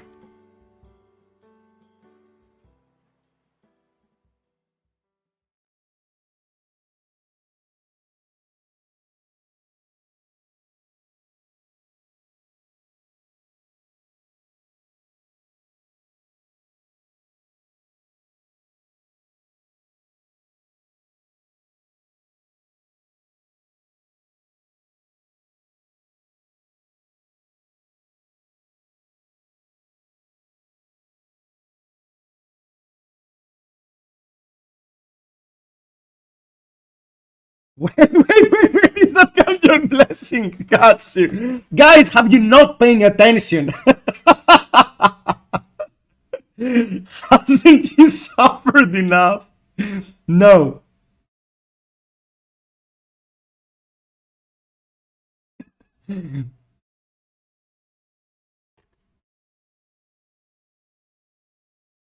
As I said at the beginning of this game, they are not locked in here with us. No, we are not locked in here with them. They are locked in here with us.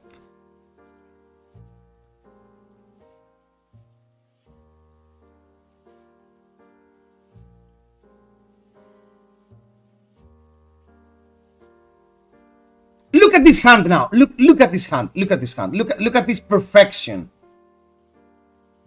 Look at this literal perfection.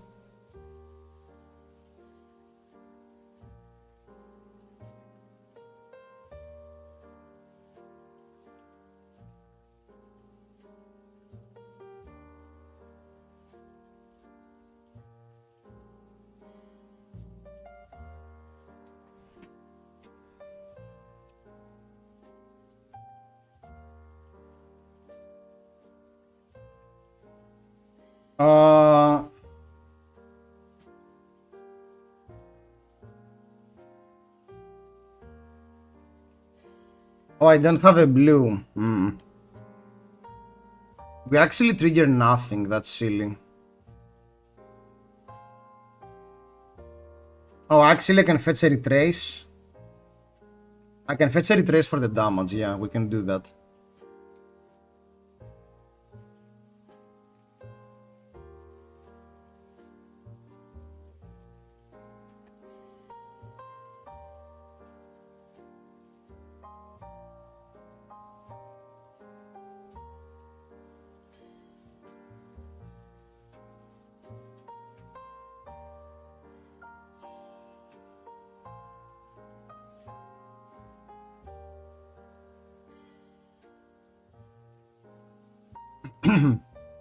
How many blizzards are gone? 3. 2. 2. Oops.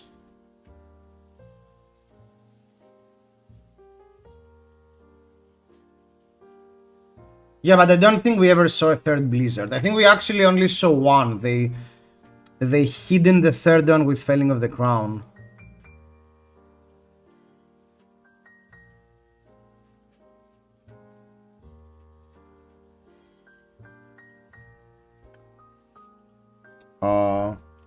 What's the name?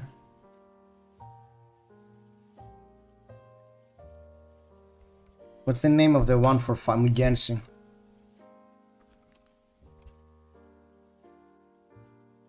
KATSU.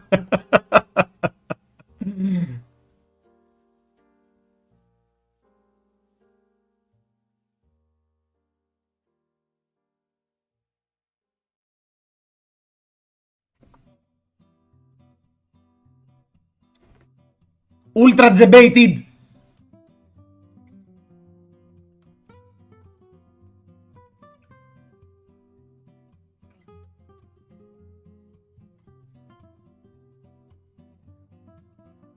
I think we can take a turn to set up here.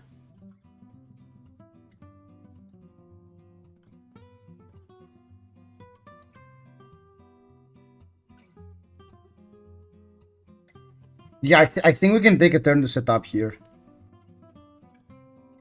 Congrats on the performance last weekend. Thank you very much. Thank you very, very much. I mean, it's way easier to...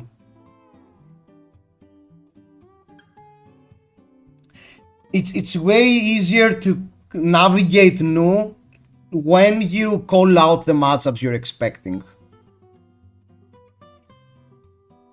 And by that I mainly mean that I made the hard call that there were going to be 0 enigmas, and both of the events had like 2 or something.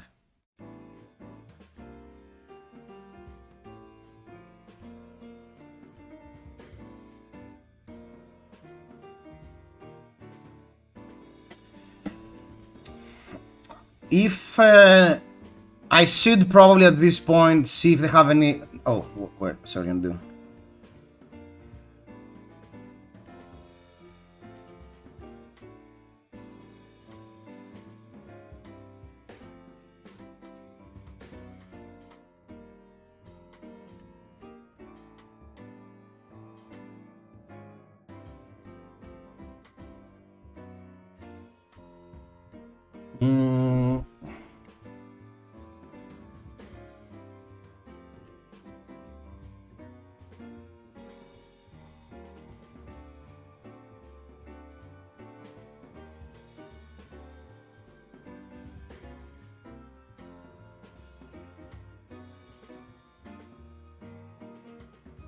Okay, that was the third blizzard. That's perfect. I can even pay 2 to remove Waxon from my hand, which is perfect. I know they probably have a blessings here, but I don't think it really matters.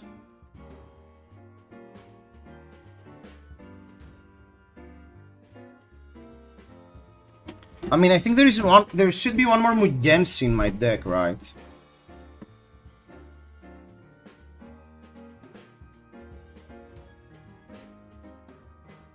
I'm playing the Lucas Oswald list from Memphis. I switched to Warmongers for Race Face and took out Blue Zartov. I'm playing the Lucas Oswald list from Memphis. I switched Warmongers for Race Face and took out Blue Arts for Oasis and AB3. You mean Lone Nu, right? Yeah, I think the Oasis package is pretty good currently. Okay, no, okay. I don't think that's a huge problem. Oh, they have a Pamela as well. Oh, have a Pamela as well. So I'm discarding irrelevant cards. So I think I should keep everything. They get us down to 6 and they still have some life. Bottom. Ah! I kept 2 relevant cards. That's really bad. That's not the 2 cards I wanted to kick away. They just need not to have lethal next turn and we can go off.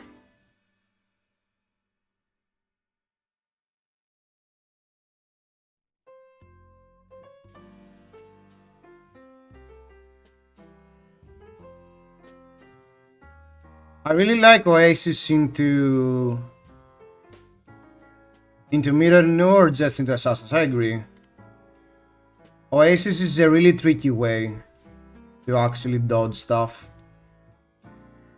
And actually fatigue them. Oh, they don't have blessings. If you could only talk your opponent into missing triggers on Talishar.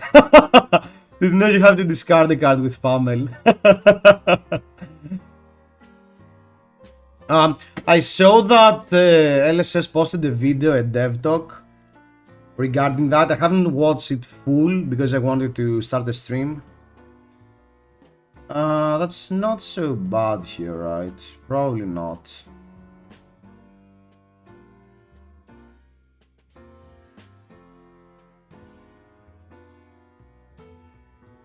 Yeah, because I can still pitch Shelter.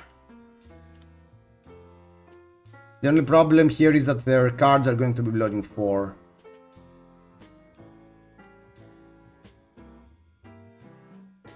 But they should be out of deck, right? I think we lost, actually. They did a pretty great job of handling this game. If they have another 4 block, we will lose. From Devlog, we know that next set we have a new class Pirate, a new class.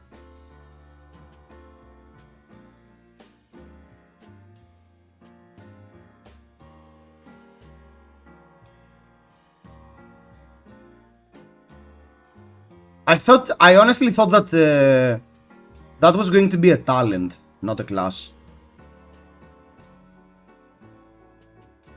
Choose up to 10 cards, lul. Surging, Mugensi, Whelming, submit.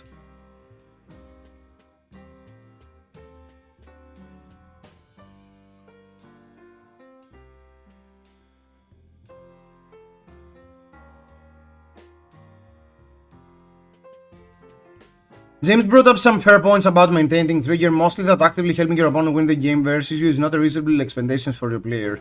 And I agree a lot with this take. I really agree on this take.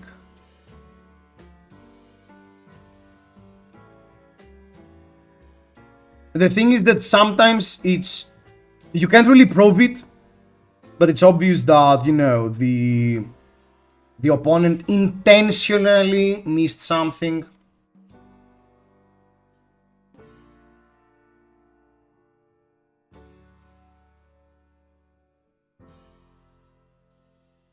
Guys, I think we actually lost. That's really sad.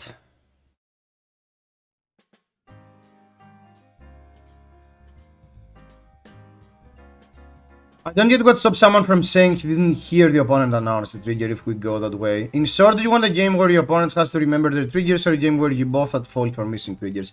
Yeah, and the answer in that is obvious. I think the biggest problem starts with the aspect that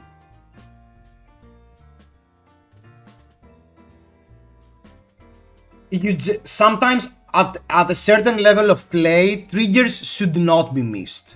I mean, during round 14 in callings and worlds, where, you know, I mean, whenever the format is competitive and not, I think judges should actually offer outside assistance and force non-mandatory triggers.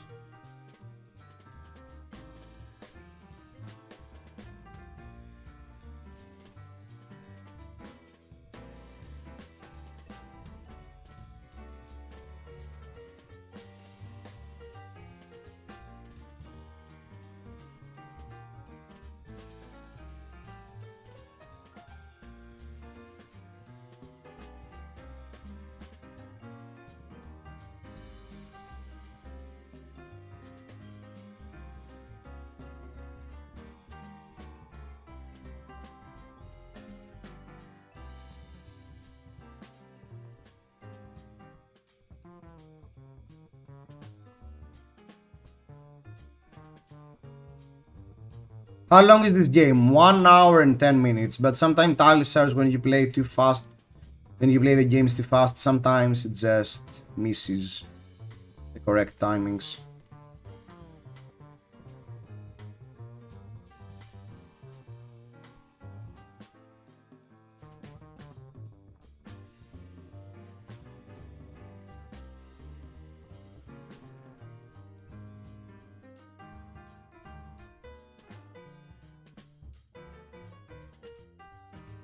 It's about 5 shots and the game is still winning. And we are losing because we didn't respect the Okenold Pummel. I think they have fruits and a 3-block in hand.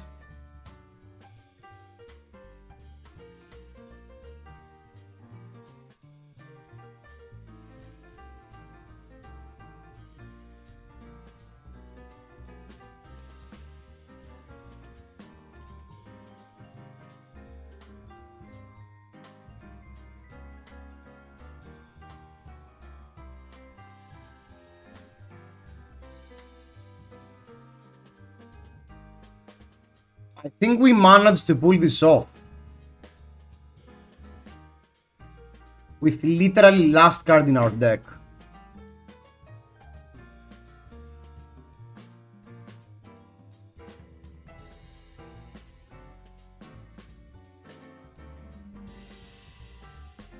With our literal last hand, we are going to ask for 2 cards and end the game. Insane.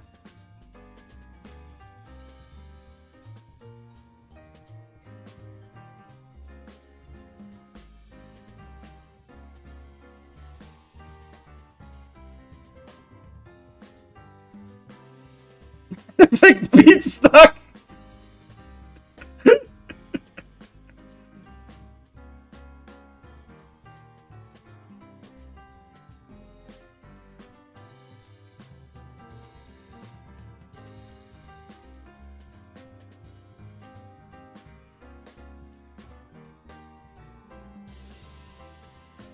It's his last game in the game, so make it beautiful.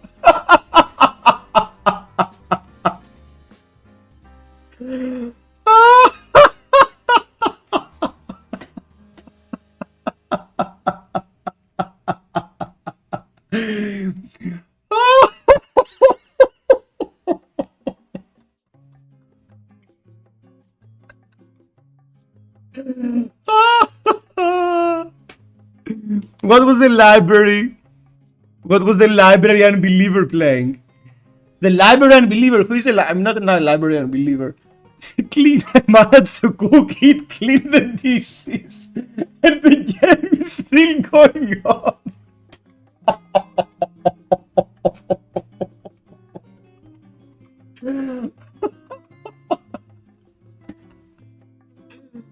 Oh, okay. For not blocking all weekend, I think I deserved that. We're talking about George, okay? It was library and believer in playing. Oh, library, George didn't come to Thessaloniki. George was busy with lessons and stuff, so he couldn't come. Guys, just watching across the motorway to this point. Guys, after not blocking so much the whole weekend, I think I deserve playing this game. Sorry for having you prisoner for this thing. Okay, let's play some Syndra. Okay, guys, should we play Syndra or should we play Verdance? Do we have anyone found Arthur's list?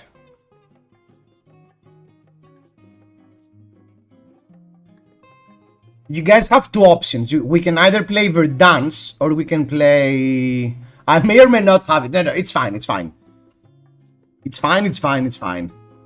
Verdance for content. Wait, I can send, give me a second. Okay, give me 1. Okay, let's play some Verdance. I'm gonna make some more coffee, be right back.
Okay.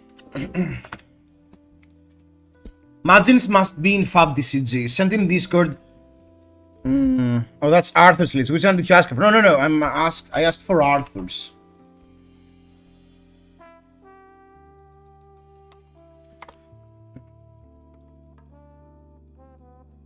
Sunflower, Samurai, Arthur, Trehead, Barcelona. Okay, great.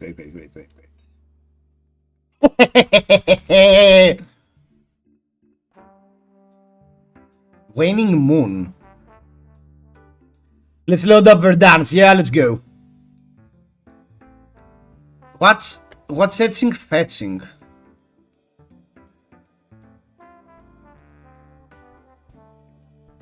Nourishing Felling, Breeze, 9 Carapaces.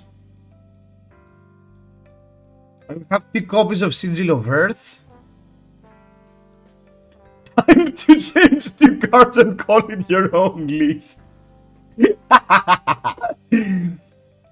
Sigil of Earth, Etchings of Arcana.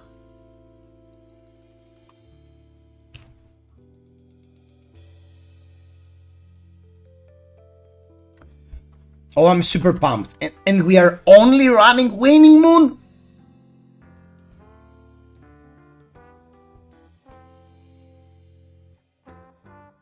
Brizaki. Calming Breeze.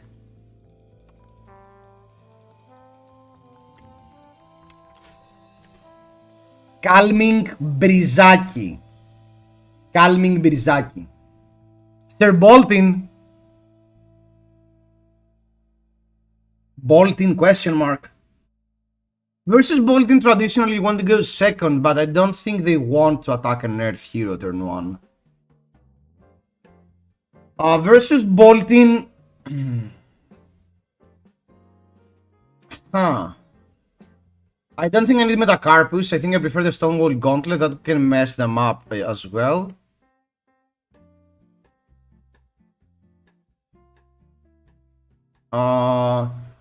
I think I want the value per turn. I'm not that afraid of the big turns from Bolton. I don't think I care about Summer's Fall. I don't think I care about Summer's Fall. I don't think I care about Breeze. I think I want to Sharp 60 into Bolton. So the question is, do I want to include the combo package or not? I guess I always would do, right? So I'm at 66, we need to cut 6 cards. So do I need the excess healing of Sigil of Solace, or can I just play a value game? I think if I go for the combo, I guess I prefer the Plume. Okay, let's go only all in for the combo. I don't think Bolton can stop that, right? If that's the case, I want the Sigils.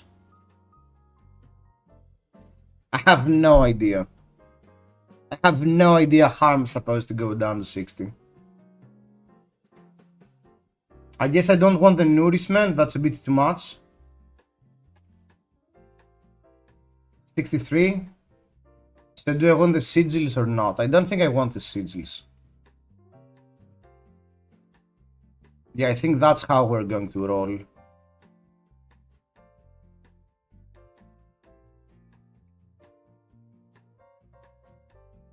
One AB, okay, it's traditional Raiden. 64 cards. They don't have any Spell Void. Engulfing Light. I think I want to play around the buff here. I might not have a great turn, but I still think I want to cantrip my hand away.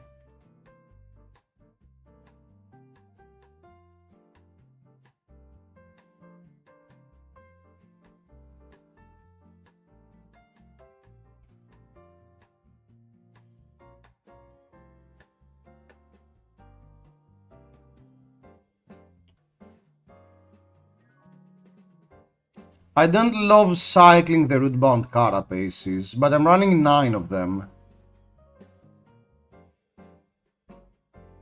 Yeah, I think I'll be fine.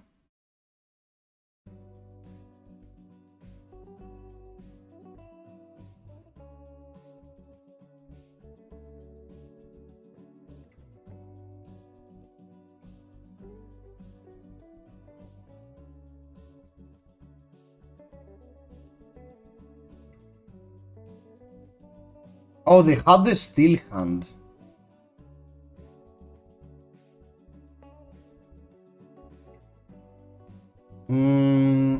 Okay, that's a good thing. I can fruits. I can fruits into carapace.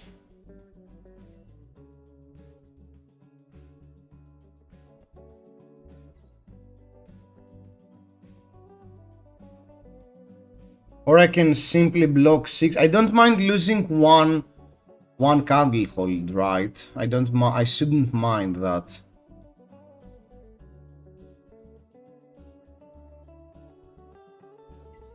Banner of Protection. Okay, so they have a weak turn. They don't have a way to charge. I think that means I should simply block with Emeritus and Arsenal the Carapace, because I will have a third Earth card. No, I need 2 Earth. No, I think that means we shouldn't block. And I should pitch the Emeritus. Oh, I can... If I play the Emeritus, I can actually keep the channel for a second turn. I think that's better, right?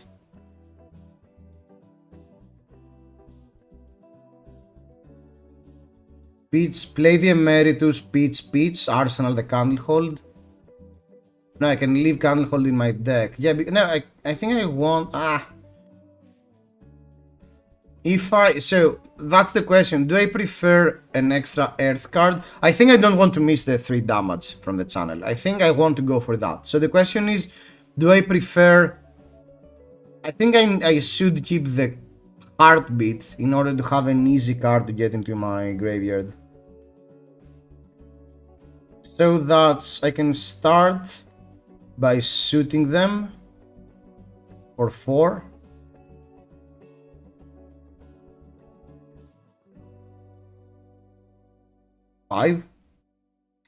The only punish is if they pitch a yellow, they will get a +1 value, but I don't really mind, I think.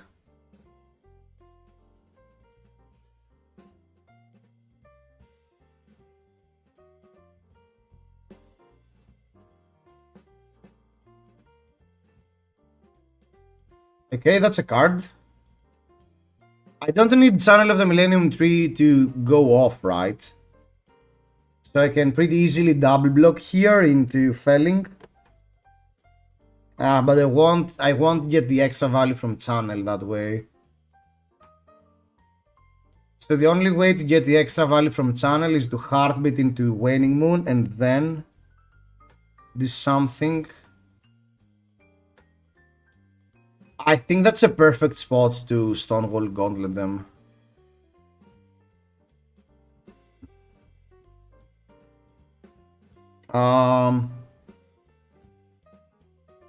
If I keep a full hand...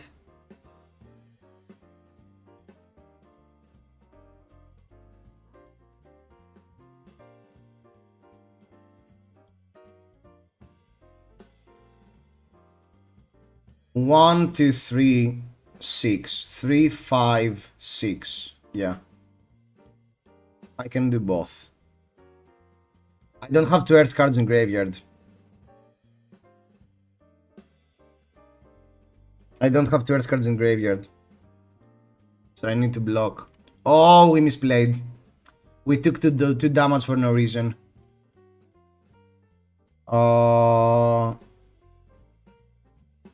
What an interesting deck. Okay, let's Heartbeat.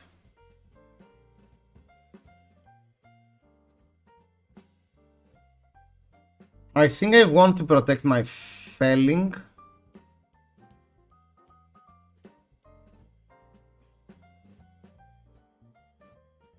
I can simply play a new channel.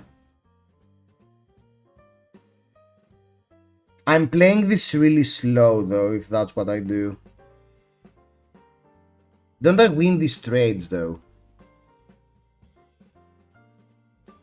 I don't even think I need to go for a big kill if they are that low.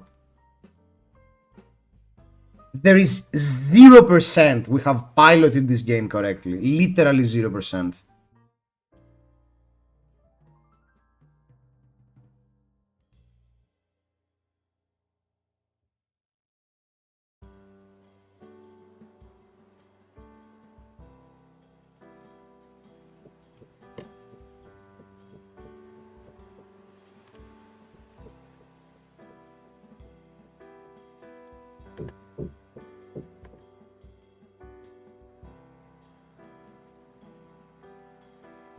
So, with one flow counter, I want the felling. With 3 flow counters, pass.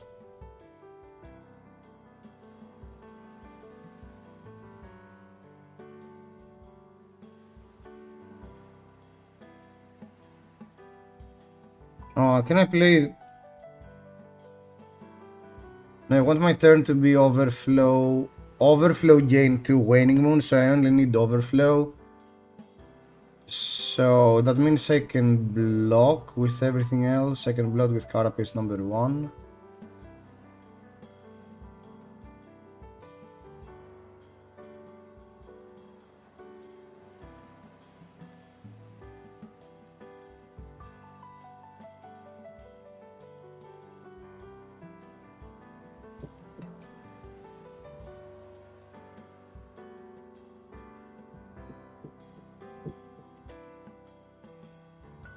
I can actually use both to block to prevent the counter, but I'm losing a decompose activation. I think it's more important to cripple them. I have 9 rootbound carapaces, and I've seen 4 of those. I've seen 7 of my decomposed cards, but I have like a quadrillion.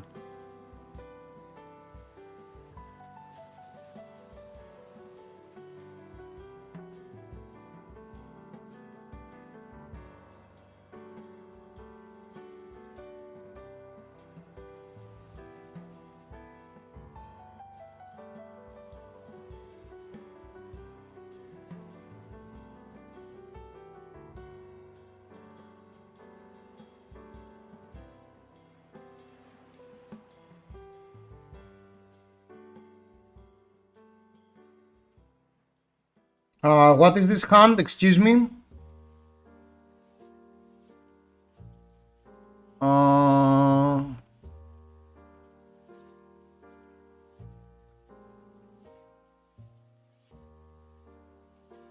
They don't have go again.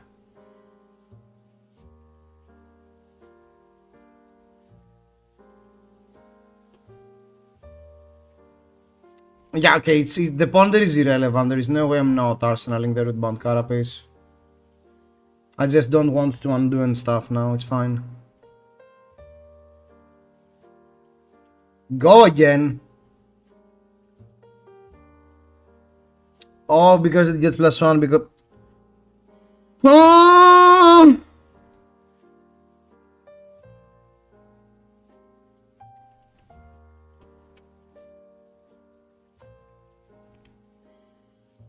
Making 3 mistakes every turn, on average. On average, 3 mistakes per turn. I think that's fine.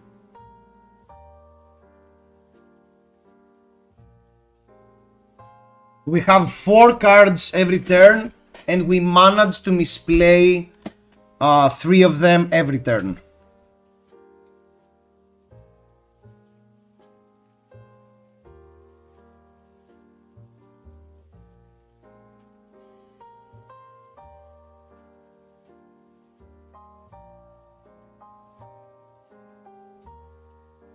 Imagine if we had a new rootbound carapace and blocked 4.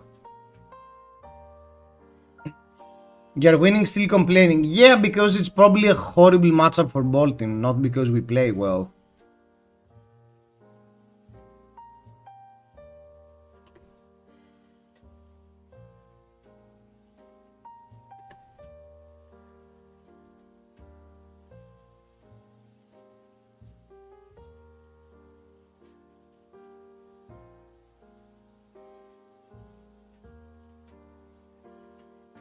You played well by picking a good deck.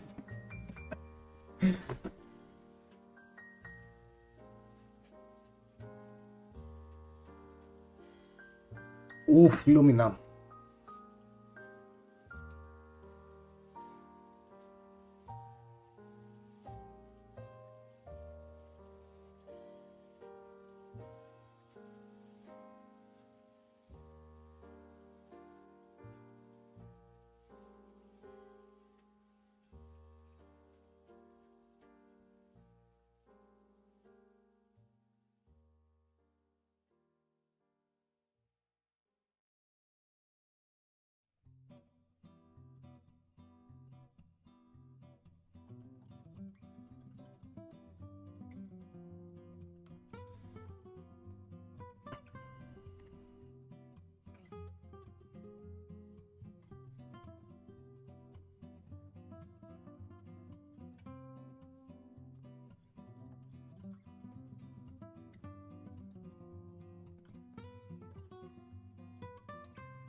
I don't think I want to play this spell. There are a few ways left to amp.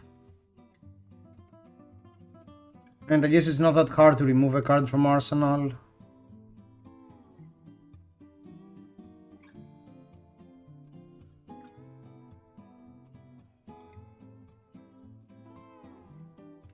And again, it was a mistake. Oh my freaking god, I don't believe this.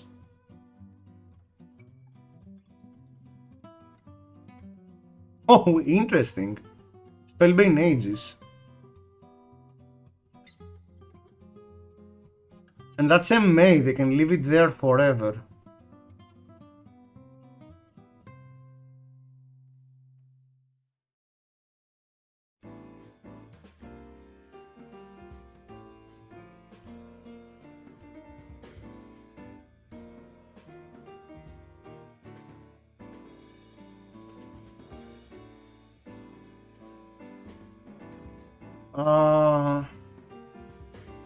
Yeah, they obviously had a reaction, okay.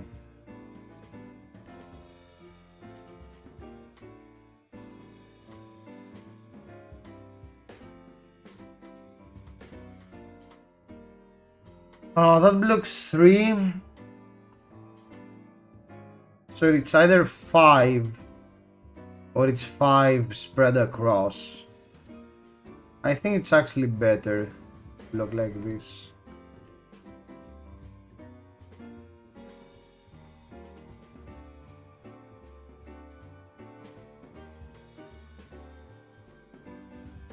Oof. Don't you play Scour? We do.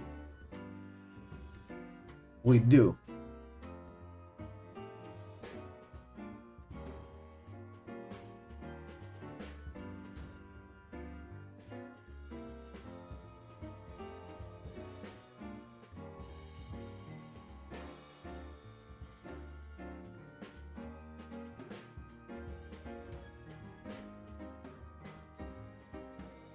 Oh my freaking god, actually we managed to lose the destructive thingy. 1, 2, 3, 4 earth cards, okay.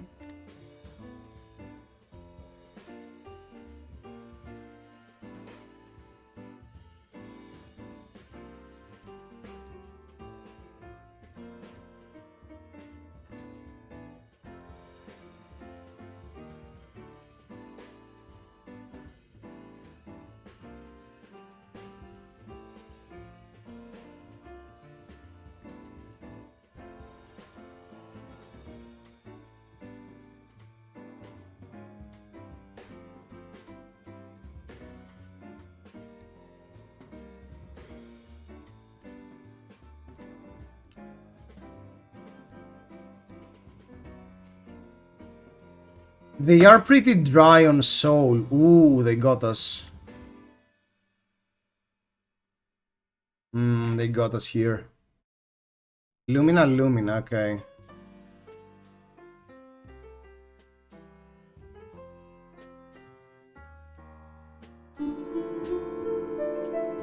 Yo, what's up, Ghost Raga? Thanks for the follow, mate. Welcome.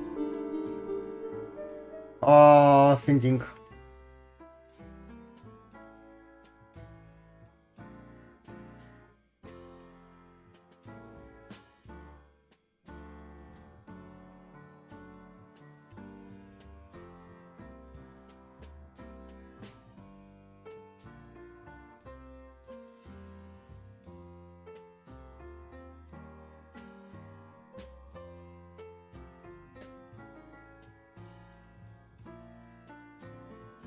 How are we not dead? They simply not hit back. I will simply not hit back.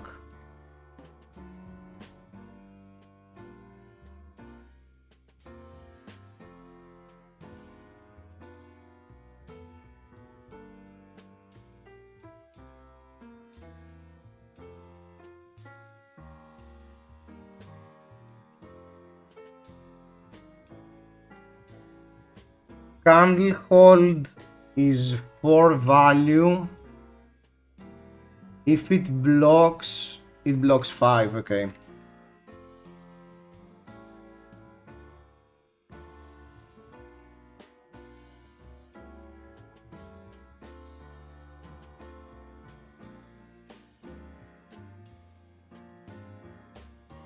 If I get one rampart, do I want to go off?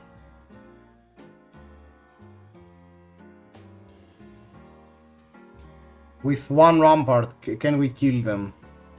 If that's the case, I want to keep Destructive Aether Tide. I think we can do a big turn either way. I don't think we need the full combo to kill them, so I should keep the Destructive Aether Tide. Okay, now that's a clean block 9.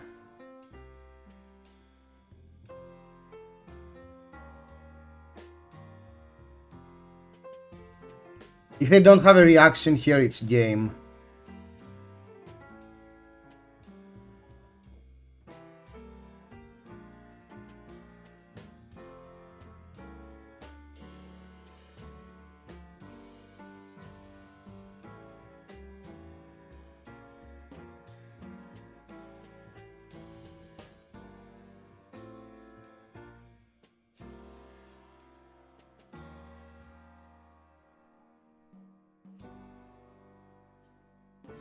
We probably needed the other chest versus Bolkin.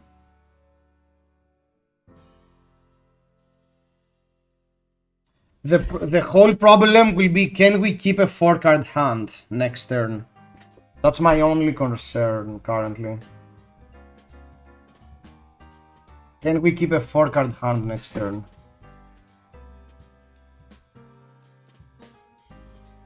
I think they have a D-React in Arsenal.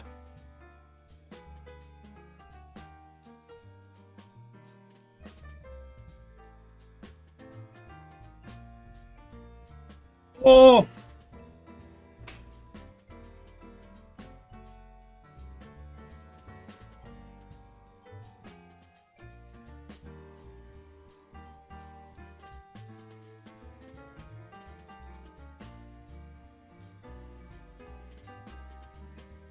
Okay.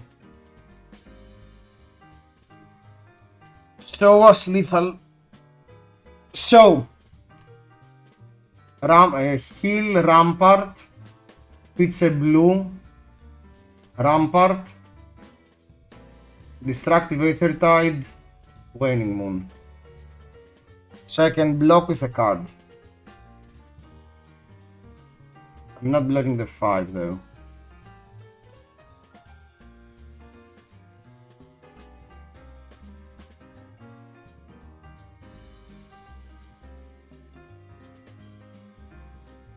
I can block with Scour because I am fine with a yellow for Waning Moon.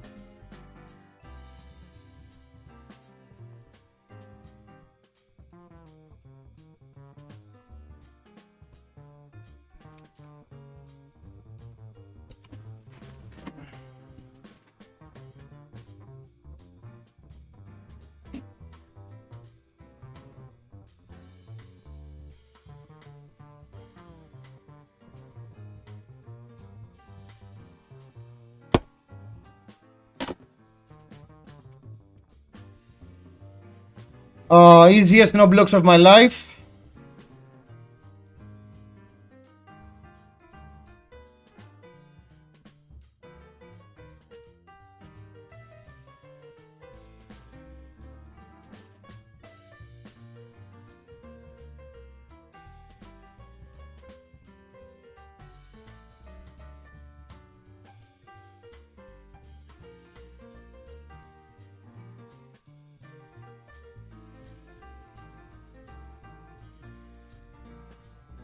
We can survive a violent thrust.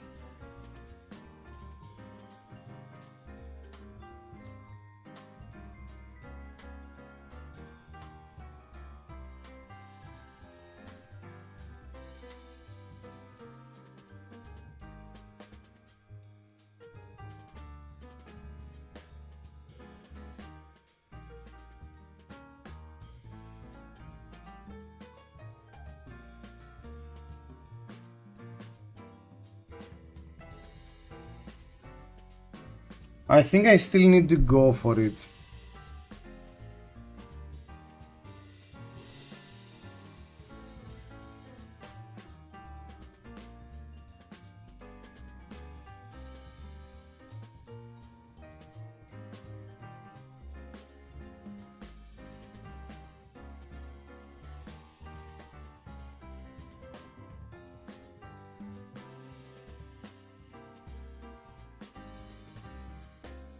So what did we learn? That we want to play a mid-range game into bolting because it's really hard for them to have a B.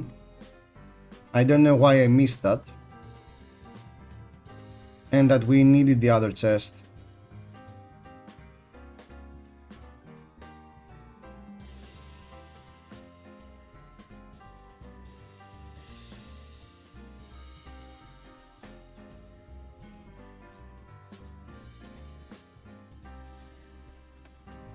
What does Plume achieve now? Plume can fetch us lethal with a tree, but we've no, we haven't banished all the trees. Okay, that's a good thing.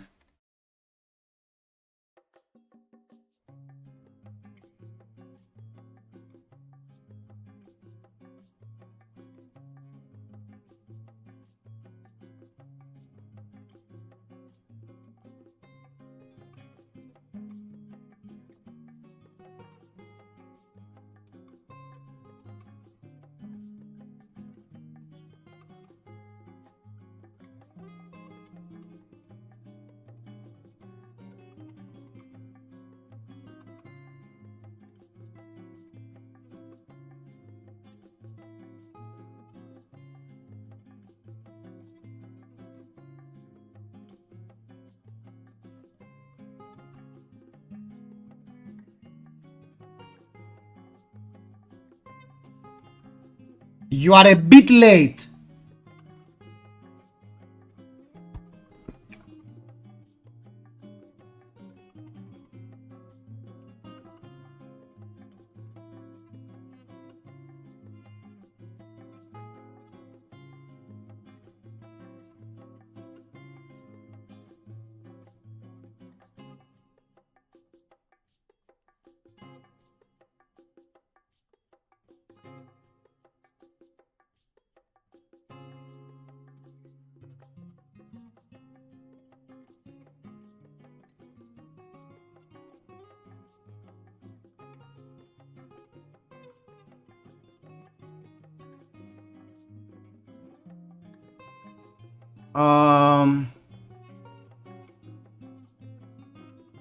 Ring of Roses, Plum, Amp. Shoot them. Shoot them for 3, 4.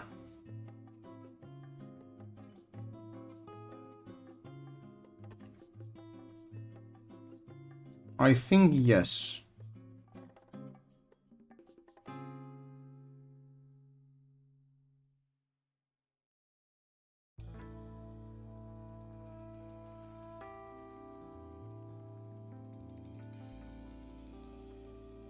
Time to undust your vestige bolting with new toys from... yeah, that would be great.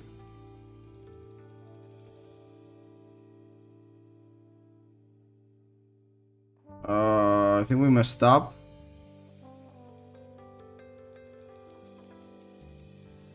I amp, but then how do I deal arcane damage? I do not. Yes.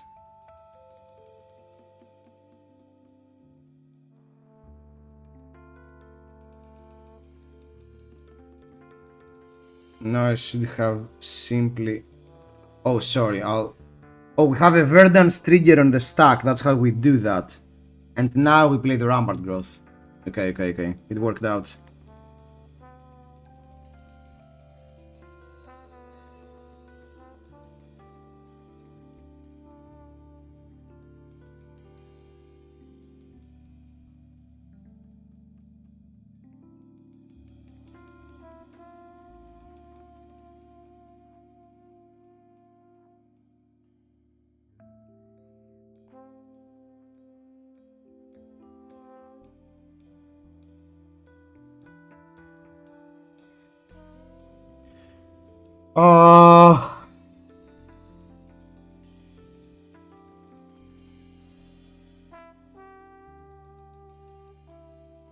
It's a blue.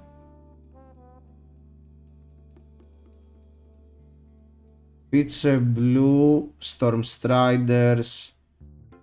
Pulse Aetherweave for... I think he's dead, right? I don't think he can survive that. So...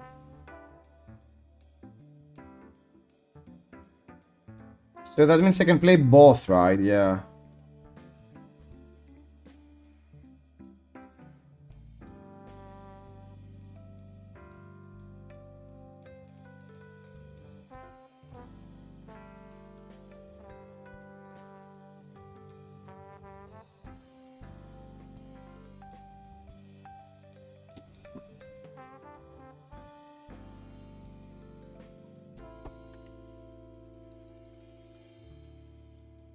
Yeah, Bossen, the problem with the Vestige Bolting combo was that you really needed tomes to go off, unfortunately. My head is going to explode. What the hell is this deck?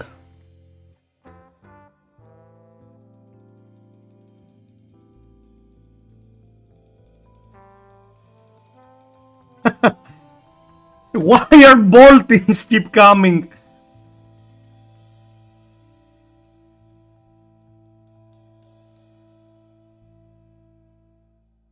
Bolting and Zoya!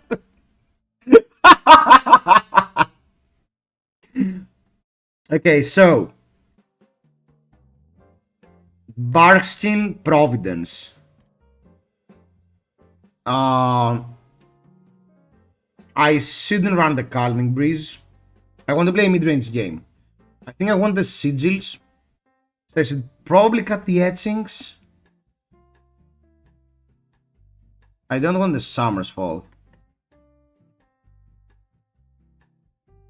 I don't think I need the Scours. What did we cut last time? We cutted the Nourishings as well.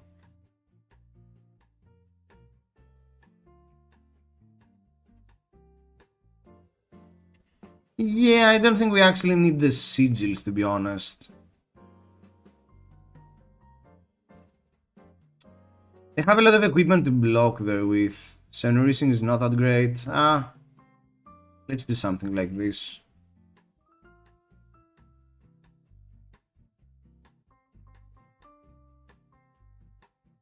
X1 Sigil to always draw turn 0.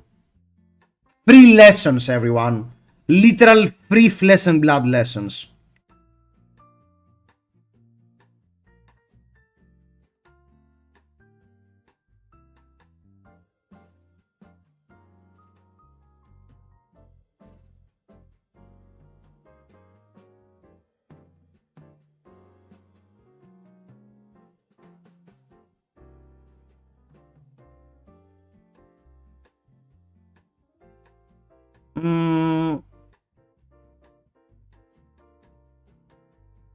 Pulsing is a good card in Arsenal, but that's a 0 card play. While that's...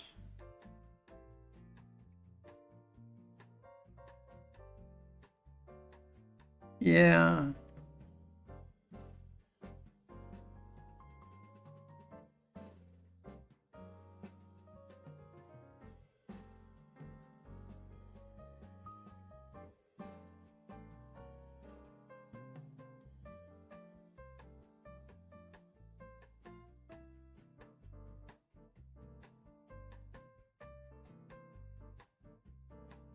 Okay, Carapace number 1 can be active.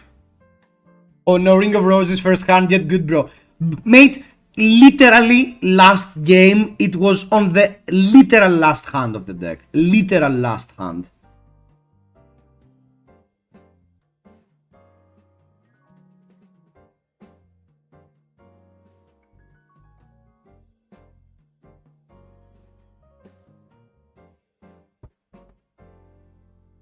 Why I'm not blocking hit effects, who knows?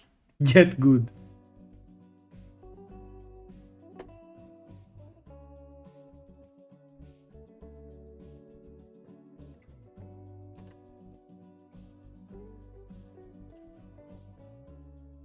No blocks, haha. No blocks. Haha, no blocks.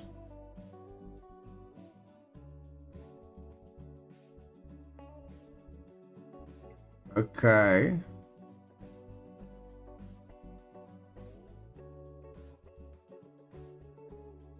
Searing Ray.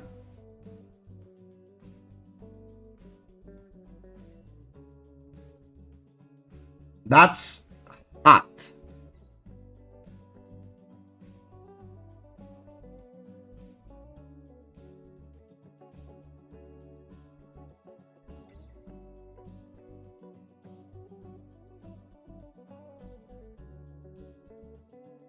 Blue Carapace is really interesting, yeah, but to be honest, I feel like Arthur probably runs either the 9 Carapaces or the 6 offensive cards. I mean, I feel like, versus Syndra, for instance, where most of the time Syndra will want to play their full hand and Plow Under is mediocre. Maybe you side out Plow Under. Who knows?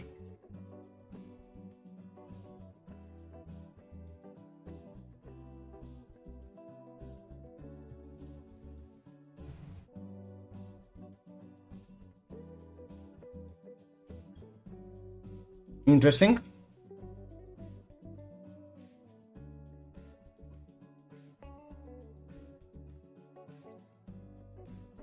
I felt like today we've played 4 games and we've already been streaming for 3 hours.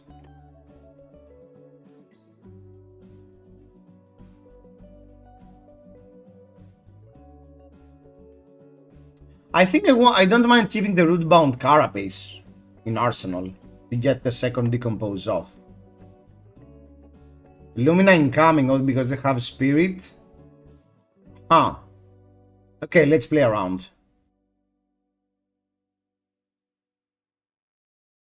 Nice call, Gimpafant. Really nice call.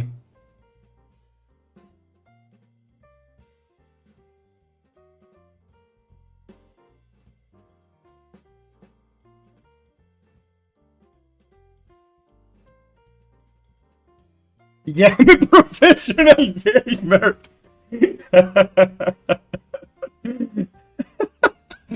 Shots fired.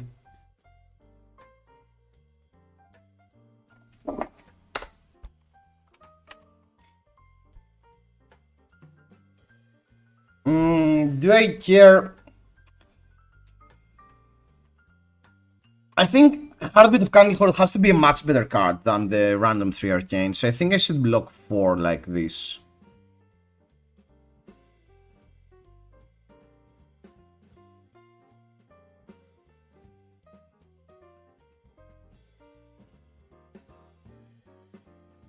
Unironically caring about the 1 block there.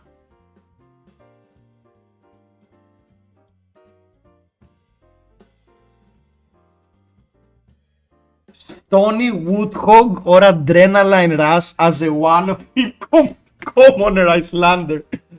Okay.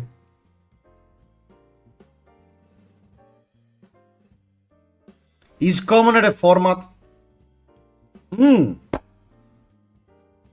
Pop Commanding Presence and Pop Warband of Bellona. That's interesting.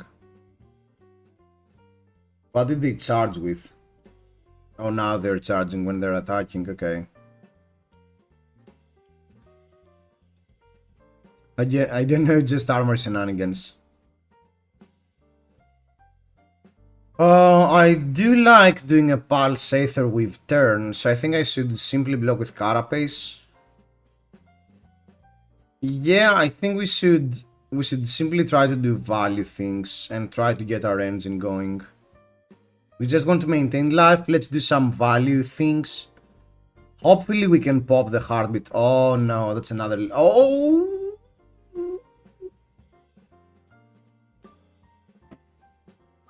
Cheating. Hey! Hey! Hey!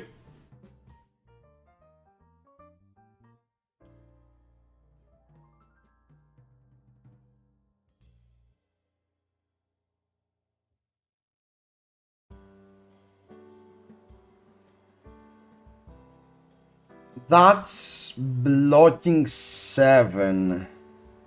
Next sword swings for... Foxhound! Thanks for the sub, mate. I really appreciate it. We can block for 6. I can choose not to decompose, but that sounds terrorist. They can still attack 2 more times. The second one will be coming for 3, 5, 6. So I can block 6.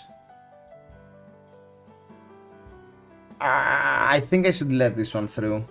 I think it's much more efficient to block the next ones.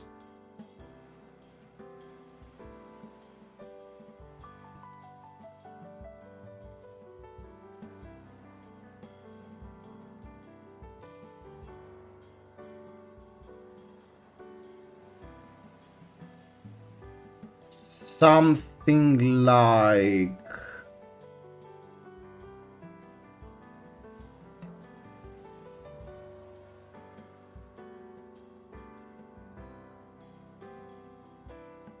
this.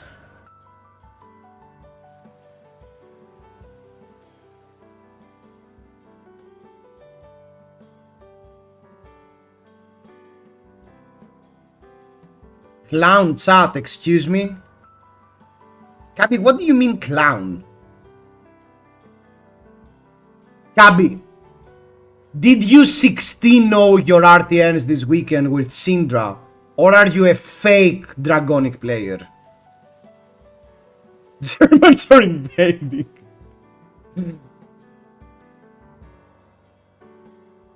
I did not play Syndra. Clip him. Clip him. He did not play Syndra.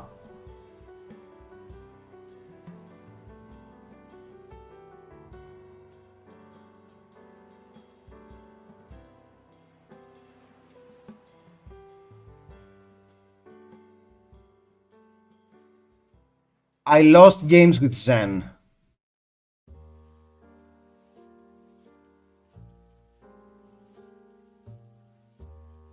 I only have one question. Did you lose games as Zen into Nu? Believe in Water Tribal Ninja. This win this RTN. Nice.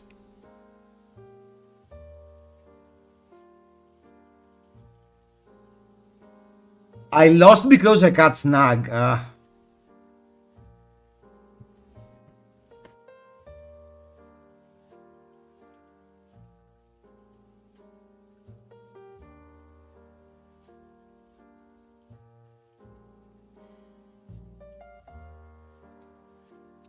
Okay, I think crisis averted. There are 3 Luminas in the bin. However, still not as bad as playing Viscera and going 0-3, I heard. I mean, Viserai still you know, the Viserai hands are still real in Viserai. I mean, I played some games as new versus Viserai where I felt like I had no chance and I managed to win a super close game. But I think if my opponent played a bit differently, they had perfect info into winning. And played again next day, and Viserai just didn't roll as well, and it felt like a completely different game. Really, really weird hero still, but that's an amazing design. I think Viserai probably is top design of Flesh and Blood currently.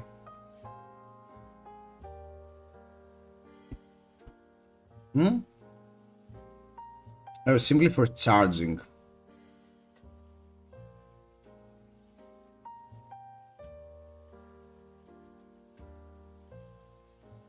It's better than Skipsy and Sipamel. The good timeline.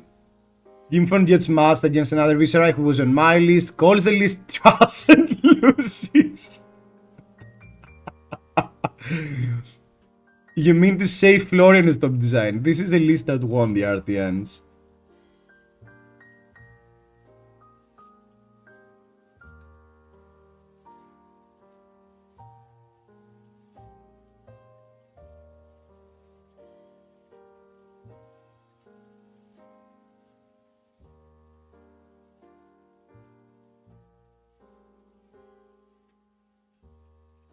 Lose the role, lose the game. I did not make the list that won. That was... I did not make the list that won. That was someone else again. Story of every Viserai mirror. Yeah.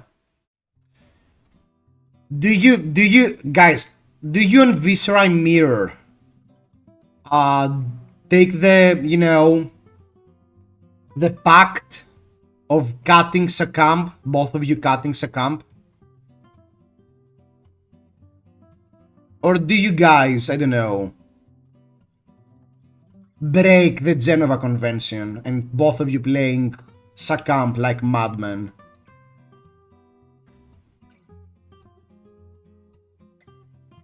I don't want to block.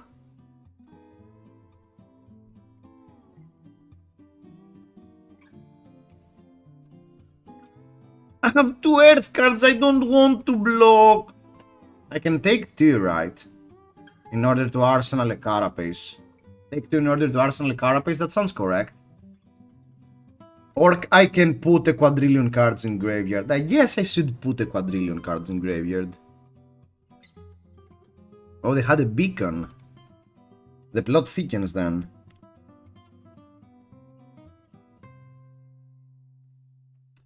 I don't need to decompose here then. I could never cut Sakam because I couldn't say the funny thing.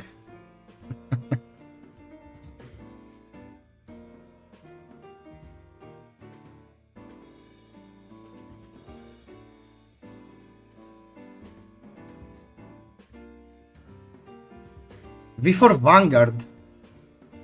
So they have something in Arsenal that attacks for 0. And they want to set up V4 Vanguard, okay. We have a disruptive turn, so I don't think I mind that. Cut all non-attack actions at Viserai, that's the shit. The only problem I have with the design of Viserai is that tall Viserai was never a thing. And I'm really sad about that. Arknight Ascendancy is the most fun card ever printed. No kappa. Arknight Ascendancy is literally the funniest card, the most enjoyable card I've ever had the opportunity of using. Oh, we also get the embodiment, okay. I forgot about that. But that's a good thing that we don't need to decompose it.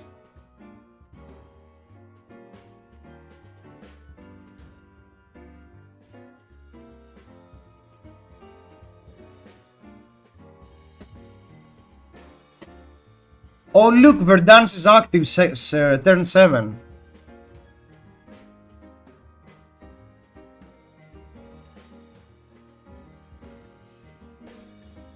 They had a direct in Arsenal? That's wild.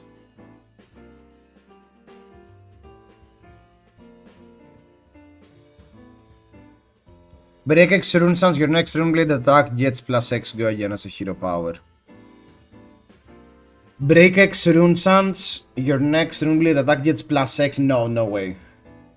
No way.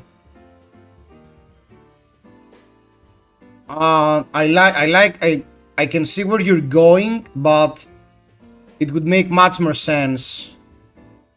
Your next attack does. We can't keep Tempo Channel of the Millennium Tree. Fine.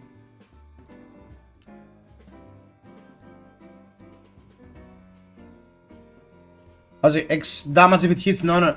There is no way the Viserai will not care about having Rune Sands to reduce cost. There is no way. The payoff of Rune Sands is that you reduce the cost.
I would love to see Viserai getting a direction into the more tall builds.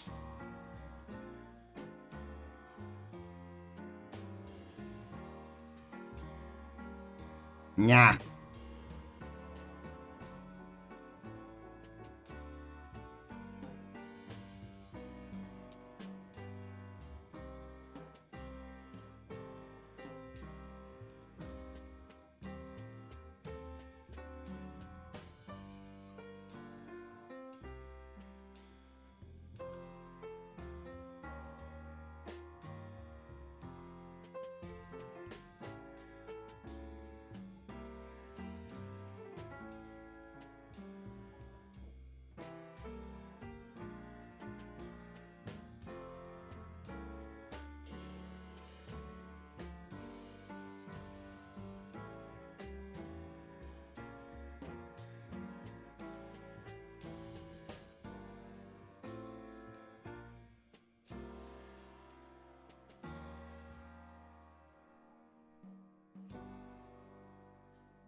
Second game in a row, Rose's literally last card in the deck. I think the universe is trying to tell me not to play Verdance.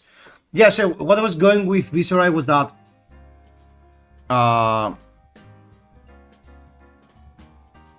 it would make sense to me for Viserai to have an ability at the likes of activate for every rune chant, something happens.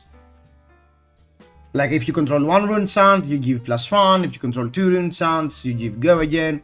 Like a mini Gloomveil. To incentivize you to play more of a mid-range style. Whatever incentivizes you to play more of a mid-range style is much appreciated. I think I want to Sigil. Plow.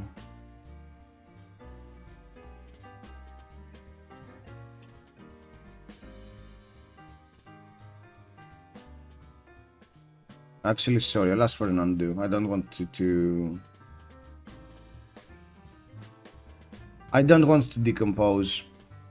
Rune Rager seed shouldn't have been printed. Again, no Ring of Roses. Mate, I'm a really mediocre Verdansk player. Or I'm keeping my high roll points where it actually matters. Because versus Boltin you are already pretty good, so I don't need to consume any points.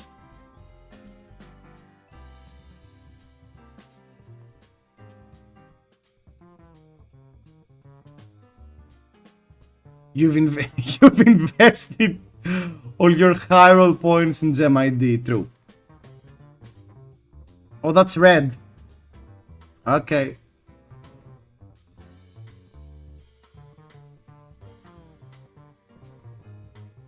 I thought that was yellow as well, so we could set up a rampart, but it's still fine. I mean, we do have the luxury of taking it really slow and cleaning our deck.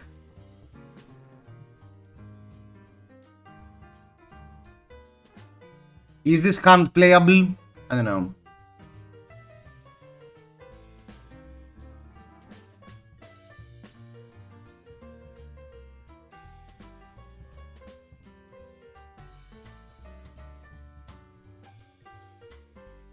Am I really going not to gain 1 life and deal the 1 RTN from Verdansk here? Stud. It's 1 life and 1 RTN versus 2 damage. I think the 1 life is more relevant.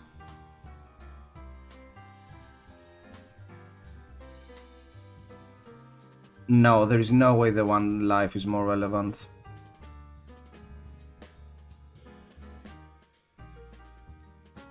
But it's pretty likely they're going to pitch a yellow. Yeah, but because they pitch a yellow, that's why I prefer the damage.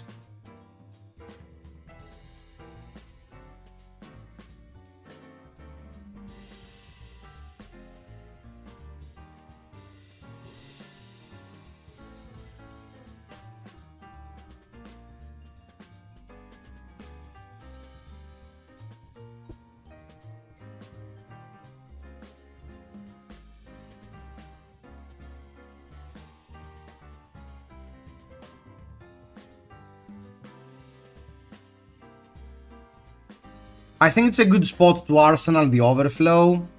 So that means I want to play the healing potion, but that will leave me with a Heart of Fiendal in hand. No, I can healing potion Waning Moon, so I need to block with Plow Under. What arsenal? Kill them.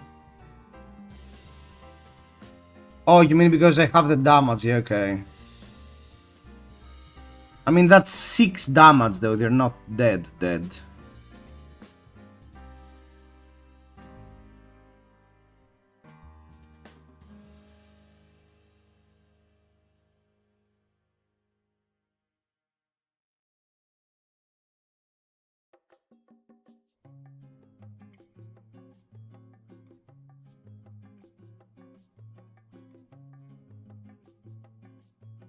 Oh yeah, because I'm swinging for 6 arcane. Yeah, right. Of course. This is like Rosetta draft all over again.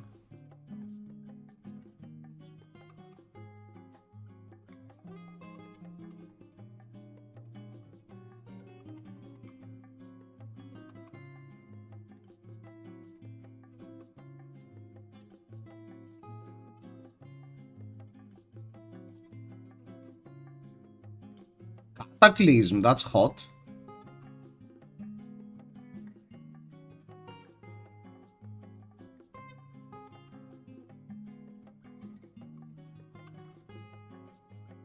Yeah, if they play their last card from hand, they're dead. If they don't, they're dead on my turn.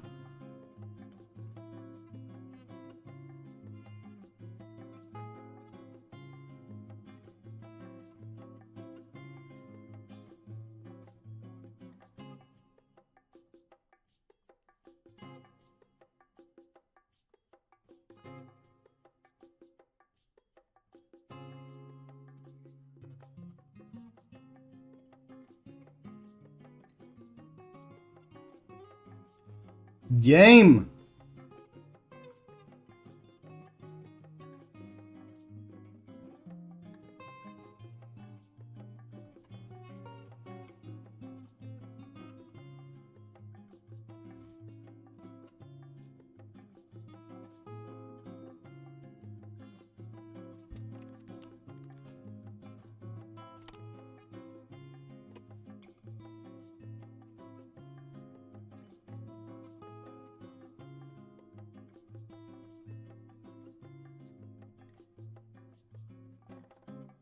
Imagine taking them the chin. Yeah, I mean, I think back in the day in heavy hitters, we've seen some Boltons run Slappy Happy, which felt pretty interesting.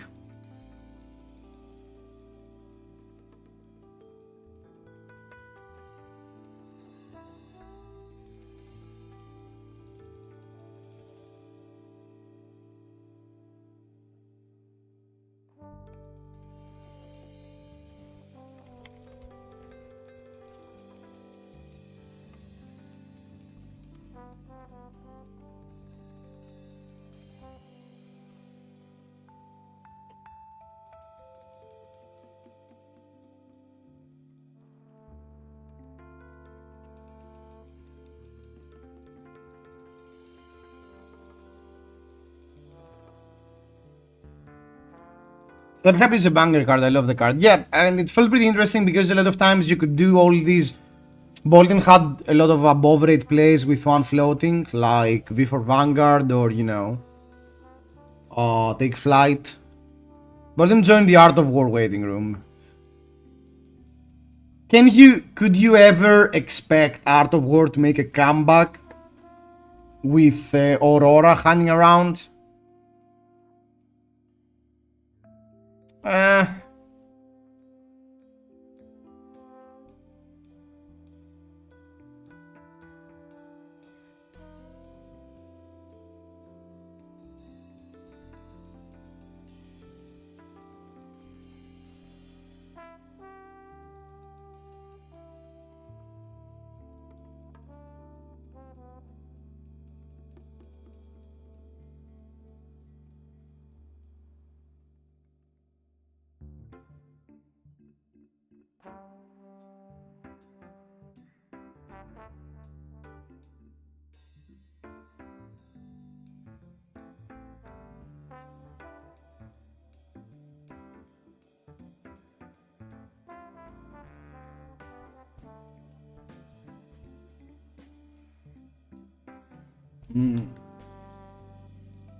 No. Might be more problematic in Acilio, to be honest. In Acilio, ban Ninja and ban Art of War. No more aggro, please, I will talk. Give me Gimfort the Levy Art of War as a cost. You have to banish a card with Blood Debt. I think some type... I mean, what was the interesting part about Art of War? Was it the banish? I think there should be more cards that let you banish and use the value, just not Art of War. I think. I guess it's really... I mean... A really interesting aspect of FaB was actually trying to manage your Phoenix Flame and stuff. And a lot of decks that generate these pseudo cards, it's a really interesting aspect. Whenever I E-strike with Nu and I put on the bottom, you know, a Fang Strike, I feel like a genius, and that's a really interesting aspect of the game. So, but I don't think it should be at the power level of Art of War.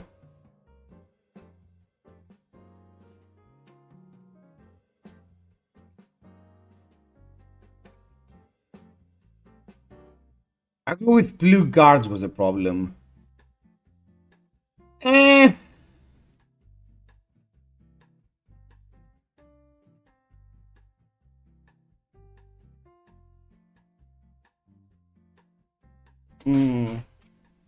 Okay, guys, that will be it for today. I'll probably will have time to stream again the upcoming days until the RTNs. I need to figure out what flavor of KATSU I will be forced to play this weekend. I also need to record the deck tech for Nu. But anyway, we will be in touch. At some point we need to start drafting. Oh my freaking god. Yeah, we should play some draft, but maybe because that's the last RTN week for Greece, maybe we start drafting the next week. Yeah, I think we should start drafting next week. So yeah, thanks for dropping by. I'll see you around. See you tomorrow. Be safe. Have fun in your armories and see you around. Bones was the problem. Zen at the current state with Art of War would be fine. Thanks for the same. Thanks a lot, guys, for being here. See ya.